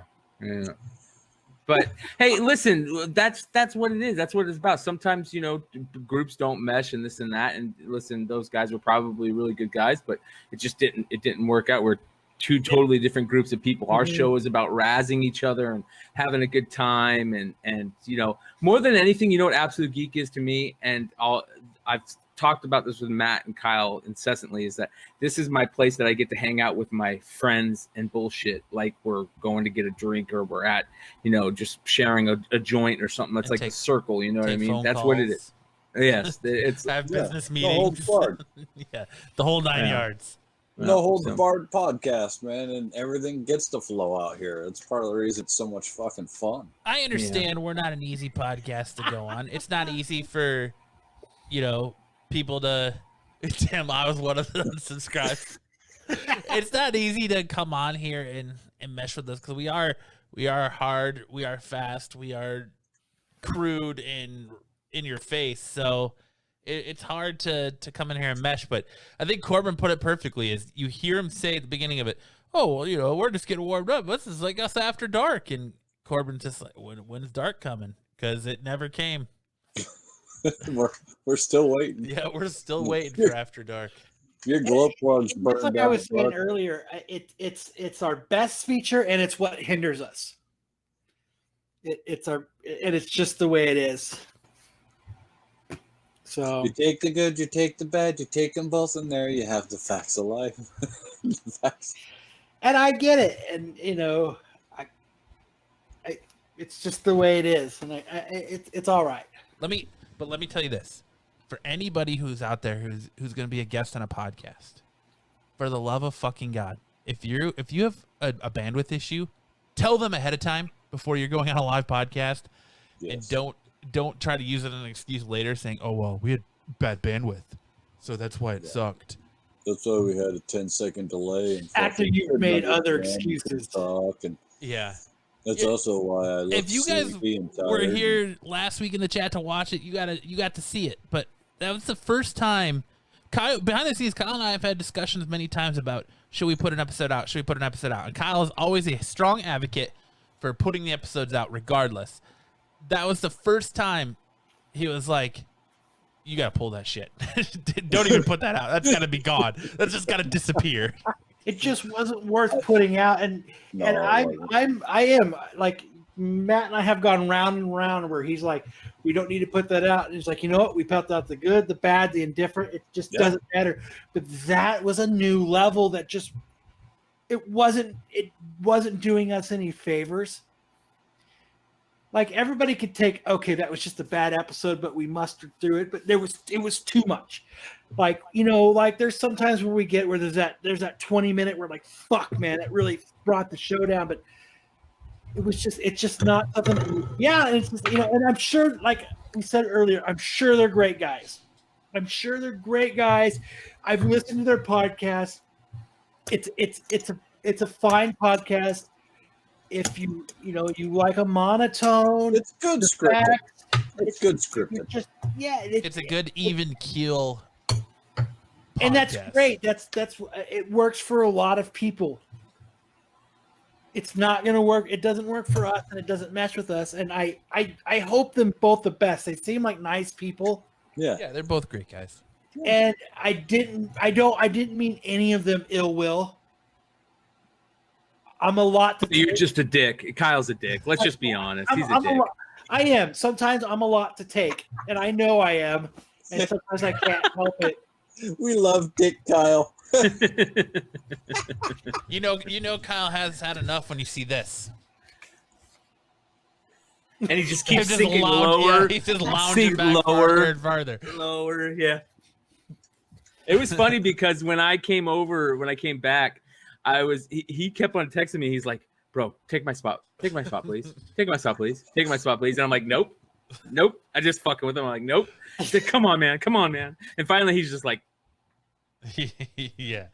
I was like, if someone's gonna bring out something in him, it's gonna be Brian, and then I'm sitting there watching, and I'm going, and you just watch the energy just drain from Brian. You're like, Jesus Christ, they have a talent, and it's Energy draining vampires. energy. They're energy vampires, dude. Well, all of us tried. I tried to get him engaged, tried to ask questions, tried to get him to talk. Ryan tried to ask him questions. Well, you tried know- to get him energy, tried to get him to talk. Corbin, Matt, there's a- I mean, it was there's just a like, problem when Chad can't bring up the energy when Star Wars is being talked about. Like, Even their goddamn podcast, it's like solo Wookiee radio. yeah. And even Or Solo Wookiee Wookiee's radio, like, it's like- I can't do anything with this. That should have sparked fire, and it drowned. And I was like, how, How do you have You the solo couldn't even- Wookiee and you can't talk about Wookiee radio? How do you sit and placate? Well, the number one book out of all those books was the Han Solo one that was selling. Well, It was, though. motherfucker, it was He's the kind one of- that's the limited fucking edition book. It was the hardest one to get. Of course, it fucking sold. What are you on crack? God damn! If I print a book and I put naked booby lady on it, and I print another book and there's only 200 of them and it's got Han Solo on it, guess which one I'm gonna sell? Yeah. Han Solo will sell over boobs when there's 200 over 200,000. Well, let's be honest though. Oh, Their podcast is decent if they've got John Tyler Christopher, joining them as a guest host. So shout out to them and Wookiee Radio. What is it called? Is it called Wookiee Radio? No, they have. Yeah, So they do. Wookiee Radio. They do They do like a the couple Mighty podcasts. Marvel podcast. They do Wookiee Radio, and then they do their Weeby Geeks podcast. Yeah. So make sure you guys check those guys out. Absolutely.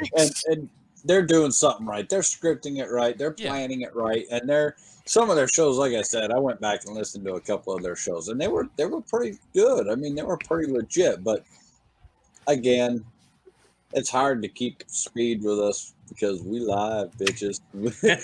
We're a hard group of people to keep up with. It's just the way it is. Well, there's also something about a live show. But my thing You is, know. it's like, really, what's the difference between live and pre-recorded? If you think about it, the chat's there, but where you're paying attention to the 4 or 5 guys in the StreamYard, they're not even seeing the chat, so it's not really any different than.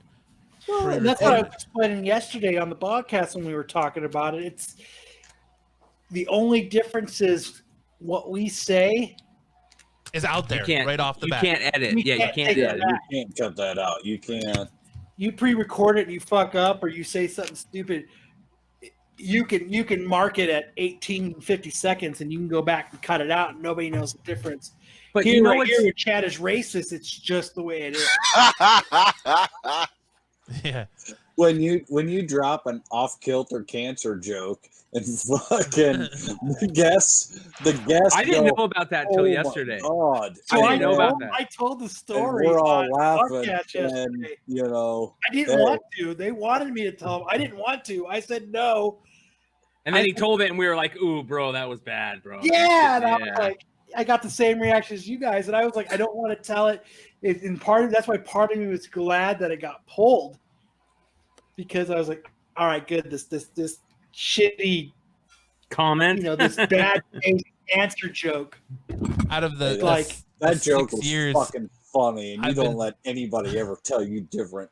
out of the 6 years I've been podcasting, and the 5 years Kyle's been a part of this show, I've never heard him live on a show go, "Fuck this! I'm gonna go over to Drunken Chats. Come with me, guys." And him and Stout Live were on the ready to show? bail to go to Drunken Chats. Yeah, live in the middle of the show. Kyle's like, Yeah. Oh, yeah. "Fuck this! Yeah, he Drunken was Chats bailing. is on. I'm gonna go over to Drunken Chats. Come on, Stout, let's go." I hate So Batman. Stout messages me and he goes, "What's drunken chat?" Like he was like, if I was going, he was going. It was kind of cool. Yeah. Well, real quick, I want to thank everybody again. We talked about Stout on the Hot 10, and I want to let you guys know that both Mighty Mel V and Bird City are adding to the pile of stuff that has been given away. Bird City is going to give away some of their Infinity frames. They're going to sell some of their Infinity frames. They're going to put a post up, and all the proceeds will go to the GoFundMe. And Mighty Mel V will be doing its drunken chat tomorrow night, and they are going to try and do some stuff for Stout too. So definitely going to try to jump into the chat so that I can help them and both a little bit. Yeah, that's what it's about. Listen, we're really I don't know if you guys have really noticed lately, but I think all of us are really trying hard to push the community aspect between all the different shows and all the people that just love comics, and that's the important thing. Yes, and that's one also thing about the CBSI family that's always been really awesome is they're a bunch of good dudes, and when there's something like this that happens, they band together. They did it for Brian's brother. I've seen them do it for many people, and for them to go, even if 10% of the CBSI family goes out and just donates a few bucks, it's awesome that they do that to somebody that they've never met. And so it's really cool. And and Stout, if we said, hey, we love this Stout, he went over to and watched. He didn't watch Drunken Jacks, he didn't know what it was, but I know he watched Flipside. I know so yeah. Stout was a supporter, man, and that's what he did. He supported us on any show we were on. He was just on that. We did another podcast, Kyle and I, on Tuesday night, and Stout showed up. Stout would come into Spinner Rack when Corbin and I were doing that. Stout has been on. I sent a message out to all the AZ podcasts last night. I said, hey, look, our Absolute Geek community is reeling. We lost one of our, a big member to us and a friend, and he listened to all you guys, and we're all part of this family. So can you share their GoFundMe? And Couch Crunchers, Grizzle Geek, Travis from Comic Exposure, they were all right on top of it. It was sure no problem. Where one of us is hurting, we're all hurting. So that's what it's about. It's a community thing, and shout out, that's cool that they did that. And were you able to talk to Travis? Yeah. He said is he okay? Is he doing all right? Yeah, he said that Typhoon. He asked me, he's like, "What are you, a storm chaser or something?" I was like, "No." He was like, "No, the Typhoon's gonna miss me." Now, Gregory Schoen, the creator of Ray Gun, that's a different story. He was like, "It's gonna be a doozy." So I don't know, and that's all I heard. That was the last I heard from him. So I don't know what his situation's like, but Travis said it looks like it's gonna miss him. I feel, I don't know. I don't know. What were you gonna say, crazy. Norman? No, it was unrelated to this, but I mean, just speak your mind. One thing that Michael knew was that, you couldn't handle Nesquik. There's too many Batman casuals out there in the chat, like Tim and others who don't seem to know the truth. All you Batman casuals, I love you. I love the haters. All right. Listen, let's keep moving on. No, but yeah, exactly. Nesquik. Let's talk Batman craziness. The Punchline stuff is just blowing up, man. It's going crazy. Like, people thought that Punchline was going to be a flash in the pan. It was going to be a 2-week thing. It was going to be in and out. And Matt said it's not going to be. That's something that he was very adamant about. And I think everyone can get a 1-for-1. Punchline is catching on. Punchline is something that people are banking on. Yep, even a broke clock right twice, and that was Matt. Well, they came out with that new retailer incentive black and white variant that is just going for crazy money. That foil variant is going for decent change right now. I think $200 for 9.8. She's got like 30-something covers to her number one that's coming out too. It's like ridiculous how many like covers she's got coming out. Including shout out to Bird City Comics, who got Greg Horn to do a Punchline comic for them. So that's awesome shit. Yeah, we need them back on the show. Yeah, they're good people. Although the Batman 98 B cover from this week was Art sick. Germ. Oh no, yeah, Matina. That's a sick cover. Wait, isn't that a rip it off or something? Isn't that a Tone Loc drink? Funky Cold Medina. Oh, it's dad joke time. But all right, let's go ahead and you want to run through the hot 10? Yeah, let me get this last blunt rolled. I'm about 20 seconds away, and we're good to go. So let's all take a break. Did anybody pick up this on Wednesday? No, I had to get my stuff. I did not. Dr. Seuss Ice Cream Man. I've heard 20 the new Ice Cream Man issue was total garbage. I heard that a lot of people were like, "Oh, I love this run. I love this run," and they got this new book, and they're like, "Man, what the hell was that?" It's all Dr. Seussy. Well, didn't they have an original thing written and they had to pull it because of sexual misconduct? I don't know. I know Ice Cream Man is just a weird book. Every issue is different. It's a different kind of book. It's pretty crazy. All right. Let's do this here. Let me pull this stuff up. I need to hear that story from Ish. Yeah, the customer I yesterday wish had we a could bag get him on for the a show, meltdown. but he's not a technology guy. I got to give a shout out to Tim though. And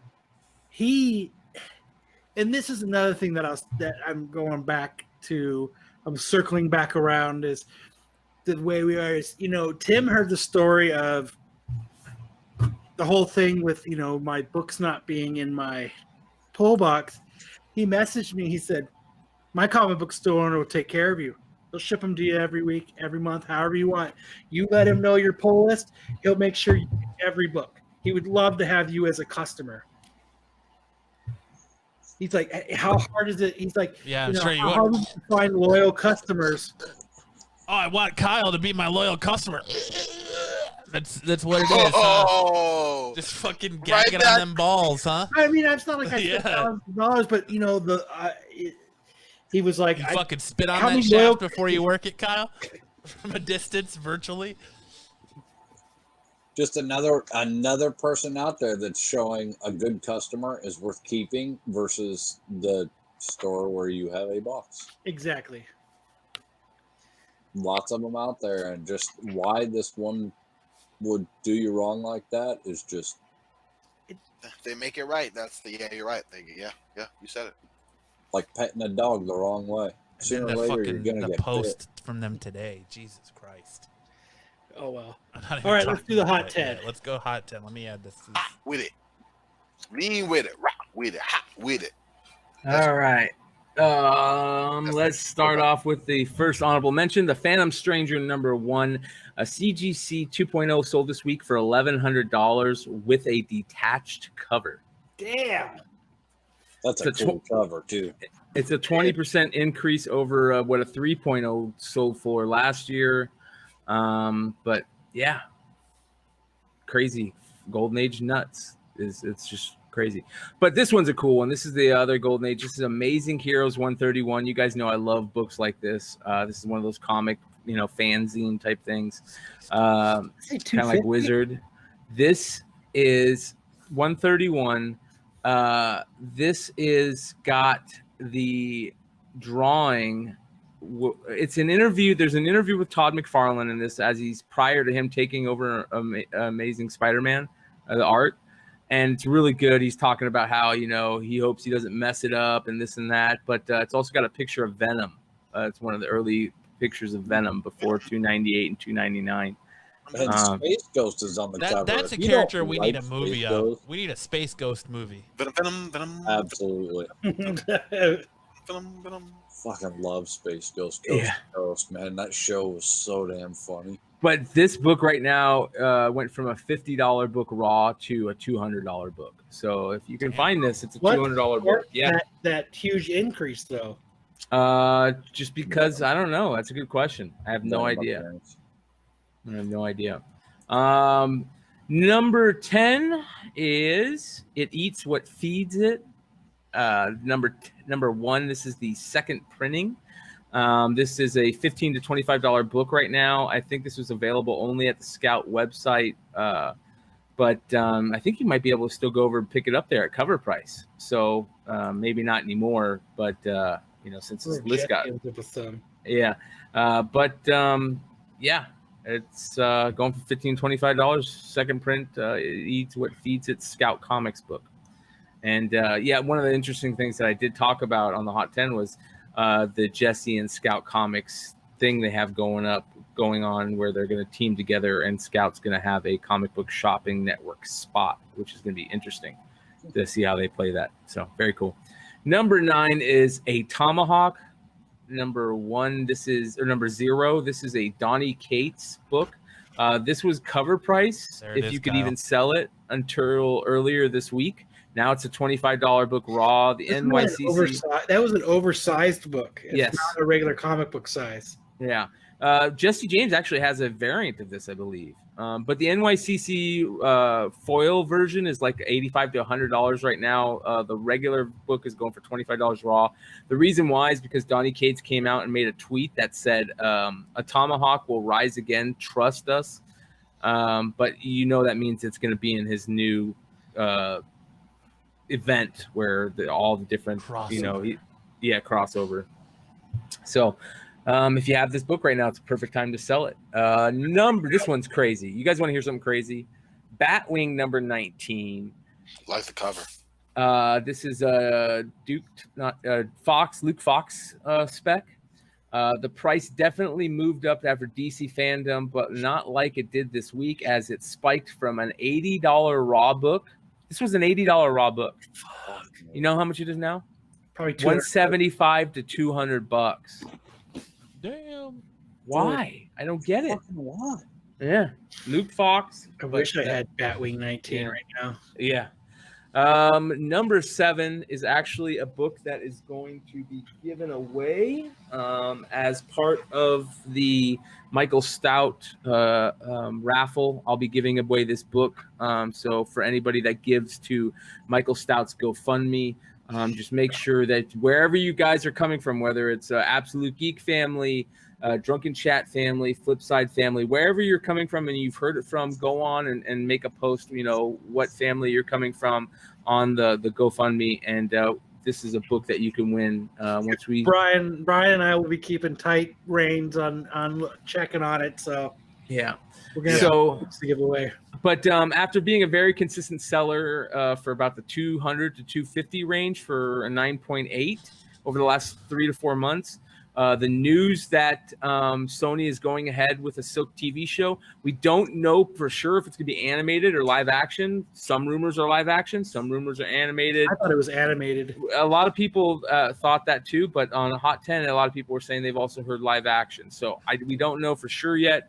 But it shot up to 320, 315 for 9.8 copies. So get mine graded. Yeah.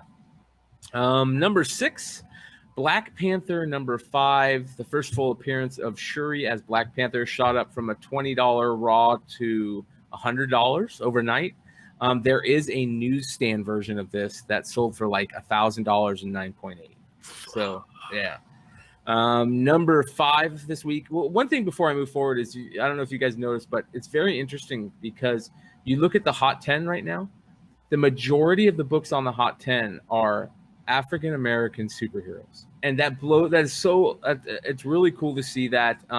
There's a lot of Black Panther books, but we've also got Luke Fox on here. Mm-hmm. We've got this next book, number 5, is another Black Panther book, and that is Black Panther number 2, first appearance of Shuri.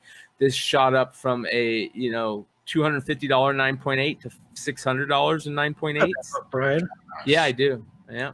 And so, $600 9.8 raws are probably going for a ridiculous amount, but this is a great John Romita Jr. cover. This used to be able to be found in dollar bins all day, every day.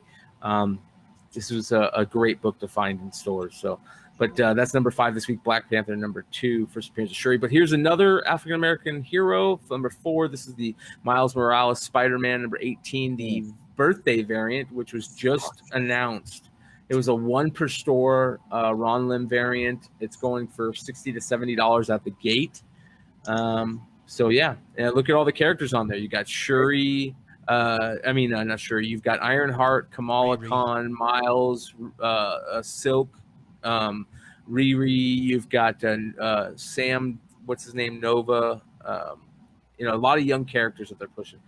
Number 3 this week, Ironheart number 1, second print. Kept it in my box, man. Which one? This is a crazy book Last right one. here. I don't know what's going on with this. A lot of people are saying there's something weird going on with these sales, but this was a $5 book last month. This was Ironheart #1, the second print. It's selling for $3.50 raw right now.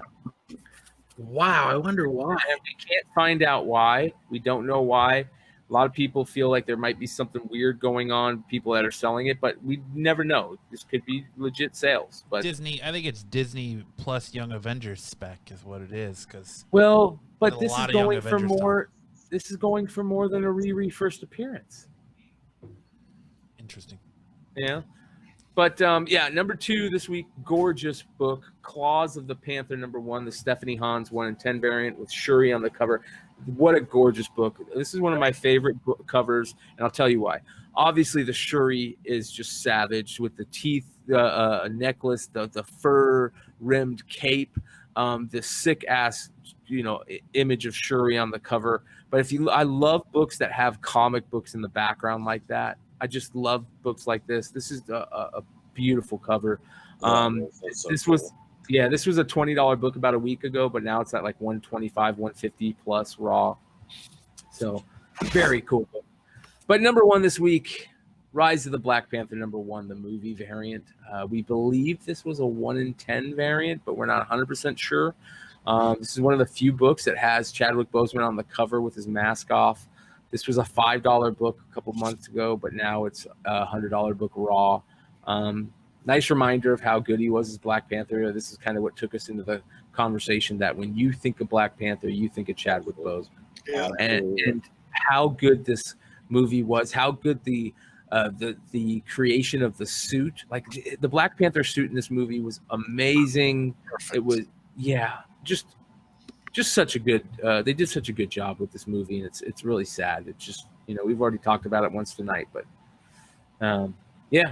that is the Hot 10 this week.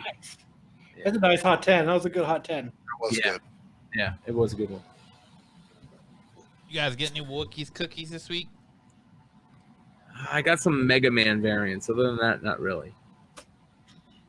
No cookies for this one. I got that TMNT RI variant. Wookiees. That came in. That was about the only thing I got. 6 and a 4-6 variant. I got a Ryan Brown Venom 27 variant. Codex State of variant. Yep, State of Comics variant. That was my Wookiee cookie for the week. I had a Wookiees Dookie. Was that a store variant, Matt? From a No, certain it's store? a State of Comics variant. Okay. So I had to order it, but Yeah. Yeah, it took forever, but they finally showed up. yeah, they did. Oh, nice. Not bad. Yeah, I saw the art on that. I wasn't a big fan of the art. That's kind of the reason that I got it, is because it's just so Wonky. well. It's just so different. It's not. It looks like a Ramos style block type art. Yeah, it very much is. It just I don't know. It's a cool cover. I kind of dig it just because it's not your everyday normal turtles. I like to see. I like to have like turtles. Turtle. those turtle covers. When they're a little bit different. It just I like them. I like it a lot. I like it a lot. Tim We've says I got had to save the 180. wee turtles. Tim says I had a $187 trip to the LCS this week. Ooh. Oh. Does that mean big books or a lot of books? He usually gets his comic book store likes to throw him some pretty good deals on nice books. So I'm sure That's what it's all about. Yeah, and exactly. That's what it's all about. I thought it was the hokey pokey. And You yeah, sure that you're is what it's all about. That's what it's all. Do. Do. One of my favorite videos ever is what's the one where they do musical chairs, and it's a guy and a girl at high school, and he just, when the girl goes to sit down, he just moves the chair out of the way and sits in it, and she falls. I love that video. Insightful, Brian. Yeah.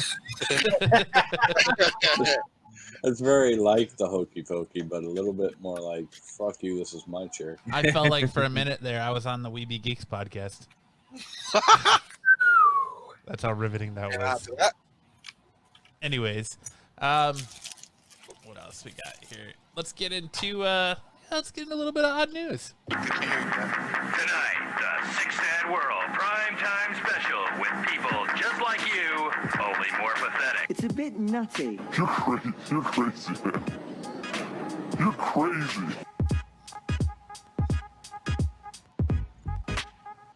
Hey there, all you cats and kittens! Tiger King star Carole Baskin is set to appear on Dancing with the Stars. If she gets voted off this season, you know somebody's getting fed to a tiger. yep. Watch out! They need to pat her down for sardine oil every episode. Carole Baskin. Yeah. Fucking Carole Baskin. Yeah. That's what it's all about. Just like the Hokey Pokey, apparently. Why is she still free? Relevant. She should be in jail, just like what's his name? Relevant. Just like Joe Exotic. Yeah. COVID helped Speaking her of a Joe lot. Exotic, Joe Exotic is releasing a new line of underwear, men's thongs, where you can have Joe Exotic's face right over your junk. That's flamboyant and exotic. There you Nice. go.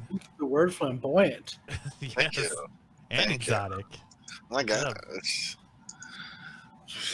Man arrested after going through Taco Bell drive-thru naked, said clothes were in the washer.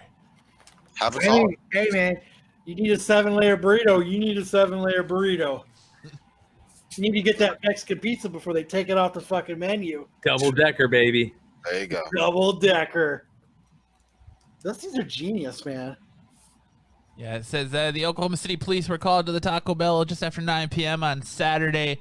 According to reports, they responded to complaints of a man, a 61-year-old individual, sitting in his vehicle in the drive-thru completely naked. They said he paid for his order at the restaurant and then reportedly asked the employees for an additional taco. I mean, the man's got to eat. What's he like doing things to like showcase so they would have to look at his junk or something? Hey, Because God. Ooh, I dropped some lettuce there. Yeah. Oh, so, like if he was just literally going through the drive-thru and was like, "Hey, can I get extra taco?" It gets I better. don't. It gets So better. this Hold on. was this The is man what- reportedly left the drive-thru at that point, only to return several minutes later to ask for more napkins. Yep. And then he came back and asked for sauce, and he did like 3 or 4 loops through this thing, and they were like, "Dude, Was he a really? YouTube streamer? Logan probably that. At They're 61 like- years old, trying to And I finally get guess that the- YouTube. I Never guess too old. the girl at the window was That's like, not what "Look, you say, Corbin." We don't want to see your junk." And so the It's not they're like, Corbin "Look, says. naked Corbin, get out of Good here." one. No, Oh, Corbin. yeah, all eyes Corbin's would like, be you're on never me. too old, but at the beginning of the show, he's like, damn, 40, you're fucking almost dead. No, I was. 40, you got one foot in the grave already, motherfucker. Why you guys attacking me? I was just saying, never too old to try to make some money. That's all. You got me. You got me good. I'm gonna shut up now. Oh my goodness. 3-year-old girl attends the local kite festival and is lifted into the air. How fucking crazy was that? Right? Never And too young. she's all whipping around and stuff. It's crazy. Not as crazy as David Blaine and pulling that stunt over That's Phoenix. cool, dude. Ugh. The David Blaine stunt was cool. Attaching himself to a bunch of helium balloons and floating above the Arizona I desert. wanted to do that.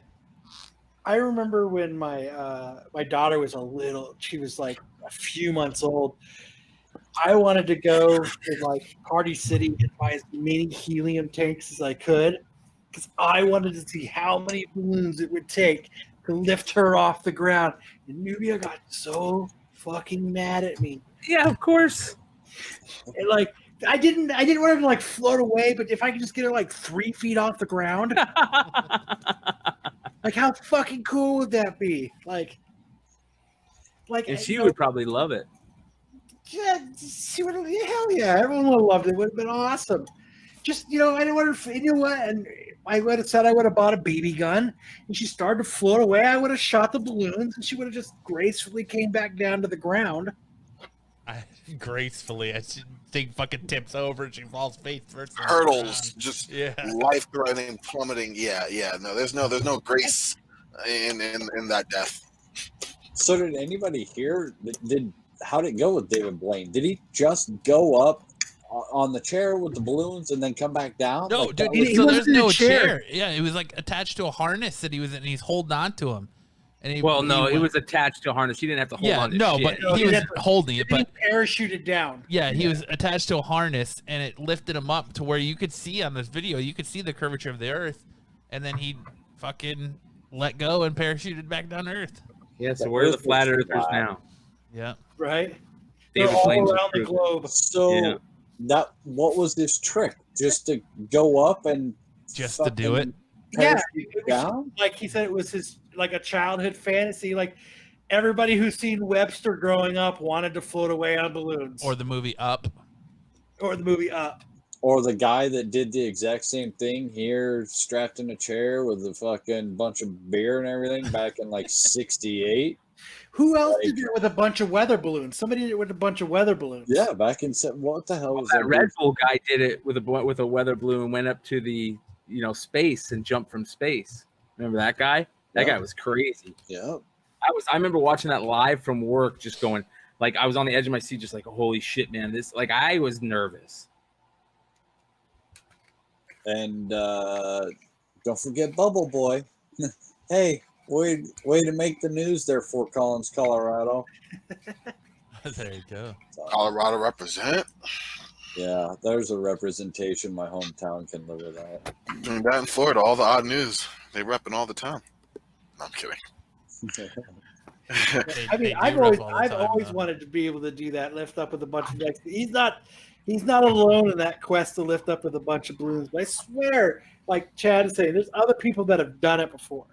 Yeah. Like, I'm And- pretty and- sure somebody did it with weather balloons, though. yeah. Like a whole shitload of weather balloons. Well, and David Blaine's an awesome fucking magician. Like, he's got some really, really cool shit that he's done. His big stunts are dumb, like when he was in ice and Well, do you know the story about what he was going through during that time he was in the ice? Submerged underwater for 24 He hours. was kicking heroin, bro. is that what it was? Yeah, the rumor is that he was kicking heroin, and that's why he did it. Because he was like, "Fuck it, I'm just gonna kick this shit, and I'm gonna turn it into something that I have to do, to basically follow through on." And he was, he had doctors there that were monitoring him. Could you imagine fucking kicking heroin in a fucking block of ice 20 feet below the fucking streets in New York City? Why That in dude's the gangster. fuck would That's you- true. Why in the hell would you name your cat Heroin? I mean, like when he tried to hold his breath. Yeah. I mean, he's got some pretty cool tricks, though. Like, I remember when he was doing the levitating shit. My mom was like, "That's the fucking Antichrist right there. That dude's the devil." He's the devil. I remember I bought this magic thing. Bobby Boucher. where the thing was, it was going to show you how to levitate. And so I got it, and I was trying to learn all these magic tricks, like it'd be like David Blaine, and it showed me this levitating trick. It was stupid, but it was like the way he did it, like You had to have one long pant leg. stuff like that, yeah. And like the way your shoes were, you actually lifted up, but it looked like you didn't really have your shoes on, but you were lifted up, so it looked like you were levitating, and it was just like the one that got me was I loved it and hated it at the same time was when he gets that homeless guy and he sends him in. He comes out with this fucking lottery ticket, or 3 of them, and he's like, "Here, pick one," and he literally makes the guy win like 25 grand, and he's just like, "Oh yeah, it's the winner, and you scratch it. Look, it's all legit." And it's like, dude, if you can do that, how the fuck are you not rich? Like, I'd never do another magic trick again. I just go and scratch lottery tickets. That's what I said when the psychic dude was on. I was like, he's a fucking psychic, but he's not winning. He didn't win the lottery. Like, he didn't pick the numbers. Like, what the fuck? You have ghosts contacting you with shit, but no, they're not gonna tell you fucking goddamn fucking Powerball. Right. No, that's not how it works. Goddamn Well, 6 then numbers, motherfuckers. you got robbed. I'm only going to tell you about Uncle Frank's neighbor. No, motherfucker, I want the lottery numbers. I want to know the Powerball. I want the sports almanac. Right. I don't care that Aunt Marie says hi. Fuck that. Aunt Marie, tell me the goddamn lottery numbers. That's crazy. Minnesota man breaks world record for tallest mohawk. Oh, really? What was it at? 42.5 inches. Jesus. So right under 4 feet. Not bad. I'm thinking I feel like that's a challenge, Brian. I think that if we put enough product in your hair, I think we can fucking smoke this guy. Well, you know how we used to fucking get our mohawk. People used to get their mohawks that high. Egg whites and iron. Egg whites. Yep. There it is. Egg whites and an iron. Yep. Let's do it, Brian. Ain't gonna happen. That was me in senior year of high school. That should be you on the 100th episode of Podcast. Not gonna happen. Just a massive mohawk, bro. That's how you should show up to the fucking Traditions Club. That's how you just fucking. You got to leave a gap like this big in the mohawk so that you can put your headphones on when you're doing the podcast. Detained drug smuggling cat escapes Sri Lankan prison. What? So they had a cat that was sneaking into a Sri Lankan, I can't say it again, Sri Lankan prison, delivering drugs. The guards found the cat, detained it. The cat then escaped from the prison and detainment. Pretty good idea. So how'd they put the drugs on? Yeah, elephant in the room. Where was the cat hiding the drugs? Dude, it was attached to the collar, to the cat's collar. That's what I'd say too, but it was. Here they have a picture of it. Let me show the picture. Just wrapped right around the cat's neck. Just bags of coke. Yeah. Bags of coke wrapped around the cat's neck. Not even trying to be fucking sneaky about it. Fuck it, just attach the heroin right to the collar. Where was that at? Sri Lanka. Maybe no one will notice. Like if they did. Good thing David Blaine wasn't around. He'd been kicking that cat. in the block ice. Google Maps Street View helped Peruvian man discover wife's affair. A Peruvian man got a little bit more than he was bargaining for when he checked out a street view of the capital on Google Maps to find his wife cozying up on a bench with another man. Oh, I was about to say if he saw his wife getting banged by another man on Street View. She's bent over on a park bench. She's like on the back of a car. I know that ass. I know that ass anywhere. I know that back tattoo that says creamy. Can you imagine that? You're just fucking around on Google Maps and just like, you know how you just keep going like this on the road and you're finding, hey, what the fuck? I love when people find pictures of that where people are fucking with them. Like I remember with the whole horse head thing back in the day. People used to always wear the horse head and go get on Google Maps. Yeah. I'd always flip it off and then they'd edit me out. That's why they edited you out. I looked at my grandparents' house where my grandparents lived when I was a kid, and in the window is a person mooning of my grandparents' house, mooning the car. That's awesome. Oh, You should do that. I wonder how often they update those pictures now. You always see them driving around. Mm-hmm. Well, and there's a bunch that they do from satellite, so you can't tell. Thanks a lot, Chad the Downer. I'm just saying, put out like a big message outside of your house, like in like white rocks in your driveway, so that when they do the satellite picture, it says SOS. fuck you in your backyard. See that one like Saudi prince did that, and it's the biggest message you can see from space. What are you doing today? Making a sign. Yeah. Hey, you've been making that sign for a while now. Yeah, it's a big one. Go out to the desert and do it. How cool would that be if they Google map the fucking desert and it says Absolute Geek Podcast? We need to make it happen now. Right? Connecticut man decapitates his landlord with a sword during dispute Hey, man. after he's being told he needs to pay rent or move out. He really liked that place. I ain't fucking moving. No, man, you got to move because you haven't paid rent. I'm going to cut your fucking head off With a samurai sword. with a samurai sword. That's pretty Crazy. fun. It is crazy. I like Matt's new transition. That's crazy. Fucking dick. Wow. That's crazy. Oh, time to transition.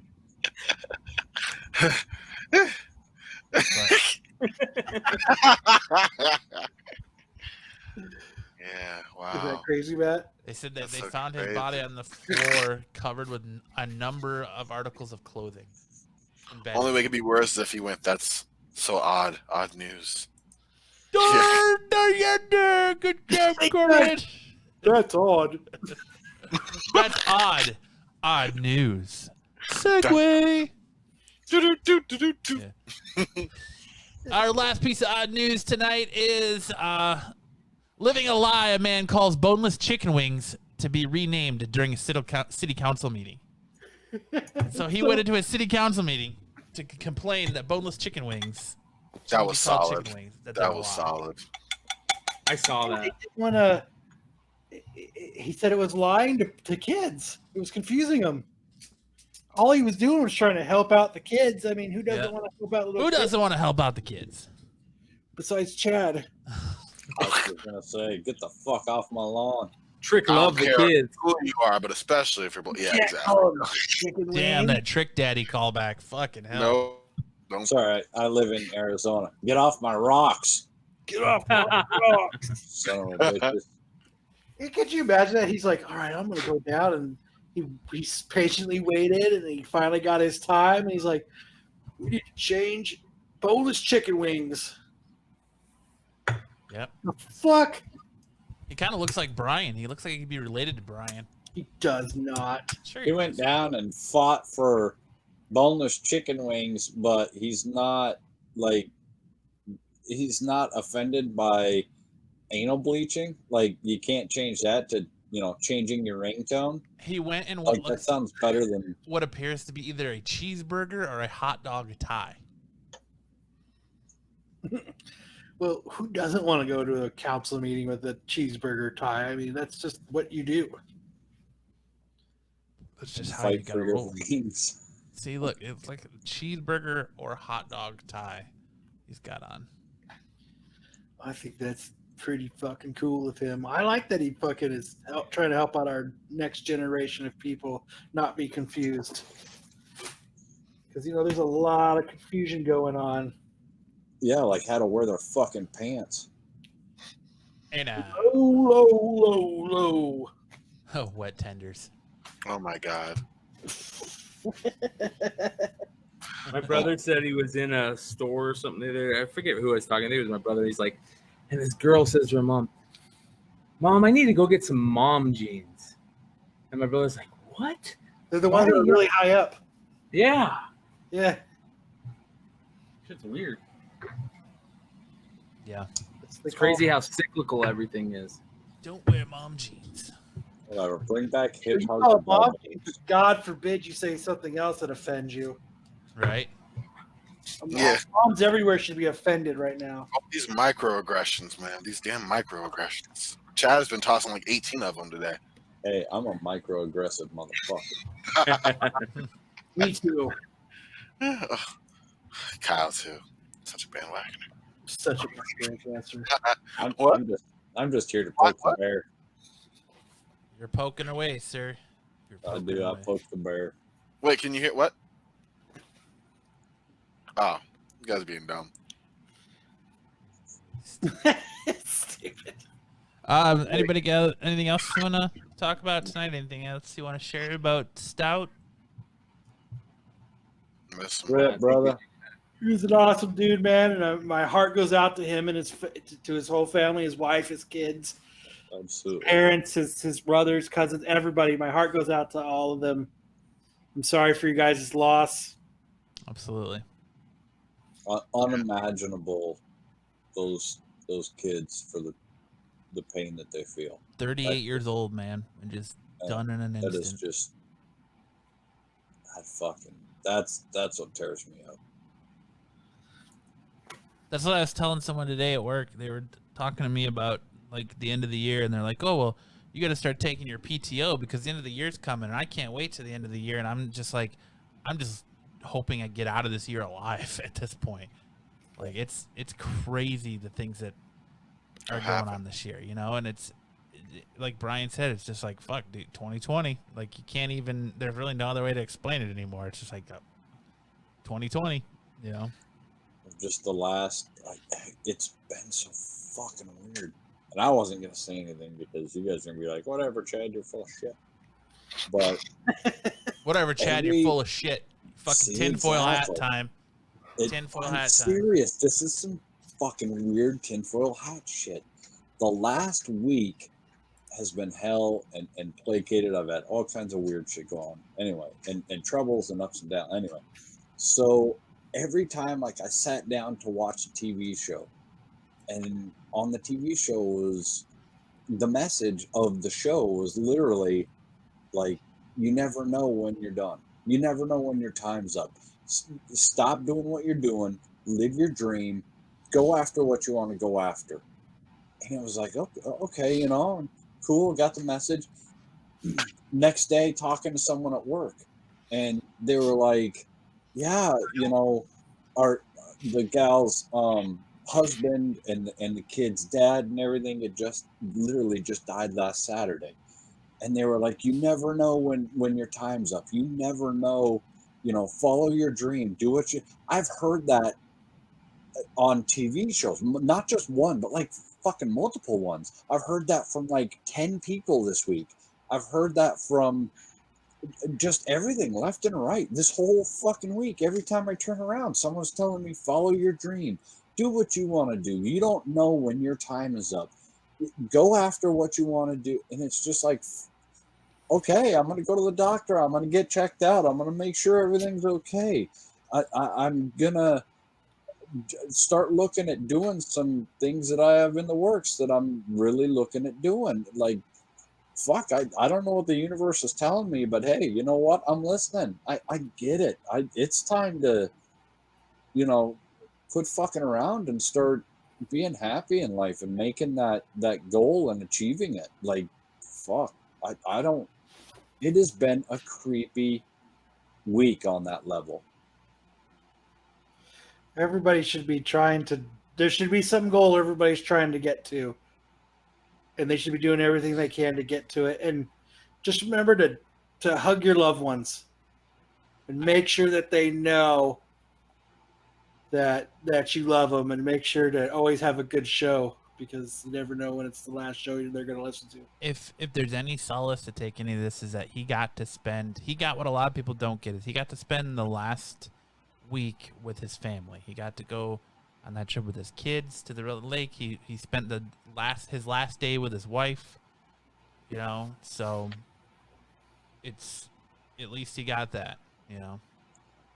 But Kyle's absolutely right. Hug your loved ones. Call that family member, dad, mom, brother, sister you haven't talked to in a while, because you never know when your time's going to come. You never know when you're going to punch that clock. So, again, just, it's going to be the show's not going to be the same without him. The chat's not going to be the same. Like, it's a big shoes that'll probably never be filled. But I'm glad we could all come on here and talk about him and have a good time, and just, like we said, condolences to his family and his wife and kids, and hopefully they can find a way forward in all of this, because it is hard. guys, if you want to, anybody got anything else before we end real quick? I don't want to cut anyone off. No. If you want to donate again to the Stout family, all proceeds in the GoFundMe go to his wife and kids to help pay for funeral costs. You can do so in the link below. There is a link to the GoFundMe page. Again, be on the lookout too. Sounds like we're gonna be doing some auctions or giveaways for books for. We're not doing any auctions. There's no auctions. So how's it gonna work? How are you guys gonna do the book thing? You donate to the GoFundMe. Donate to it. Okay. So when you guys donate to the GoFundMe, make sure you guys, say if you're from the Absolute Geek family. That way we can put you on the list of names to give these different books away to randomly. There you go. All right. My bad. My misunderstanding. So yeah, donate. Make sure you put that, where it's from, and get you on a list to try and get some cool books and help a family out in return. Guys, if this is your first time finding us on YouTube, sorry that you found us on such a somber episode, but at least it wasn't last week's. So, You know what? We still had a good time. We did. That's We what did. matters. We honored Stout by remembering him and then keep going, because ultimately that's what he would have wanted is to keep going, because he loved this show. He loved being part of the chat. He loved being here every Friday night, and he would have said keep going. So we did our thing. He would have texted right now and said, Matt, get out of the Matt loop. Yeah, I'm trying. If this is your first time finding us on YouTube, please make sure to hit the like and subscribe button so we can get to 1,000 like our friends over at Podcast. Congratulations to them again on that, and episode 100. What a milestone that is. And a quick one, too. It seems like you guys just started like yesterday. You're already at 100 episodes. So Waiting for my Squirt gift bag, Ladmo bag. I didn't fucking get one yesterday. I know that. I don't know what I do with one, but I want one. I'm just waiting to be interviewed. Me too. You too? Yeah. Fucking Matt's turned that shit down so many times. Oh, I'm cool. I don't want to be on it. I don't got nothing to say. I don't know. Keeping bags and board, keeping pockets loaded. Yeah. This is your final. If you're listening to this on the playback on Monday on any of your podcasting platforms, again, the link to the GoFundMe, if you want to support the Stout family, is in the description below. Please do what you can. If nothing else, on the Absolute Geek page. huh? So the link is also on the Yeah, Absolute it's also on the so Absolute you Geek can go to the Absolute Geek Facebook page. page. If nothing else, if you, for whatever your financial reason is, you can't donate, just share the link, please. That anything helps. But yeah, so for this week's episode of the Absolute Geek Podcast, I'm Matt. I'm Kyle. Brian. Corbin. And if you have anything else left, one more cheers to Michael Stout's memory. We're going to go out differently this week. Instead of our outro, we're just going to do a moment of silence for Michael as we end the show. It's been a ride, dude. We'll miss you, and we'll catch you guys. One last shot. One last one. One last one for the road, boys.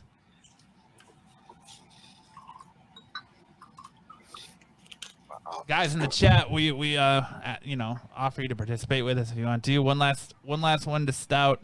Clink, clink, clink. Yeah. Here's to you, Stout. Keep the Stout family in your thoughts and prayers, and we'll see you guys next week. See ya.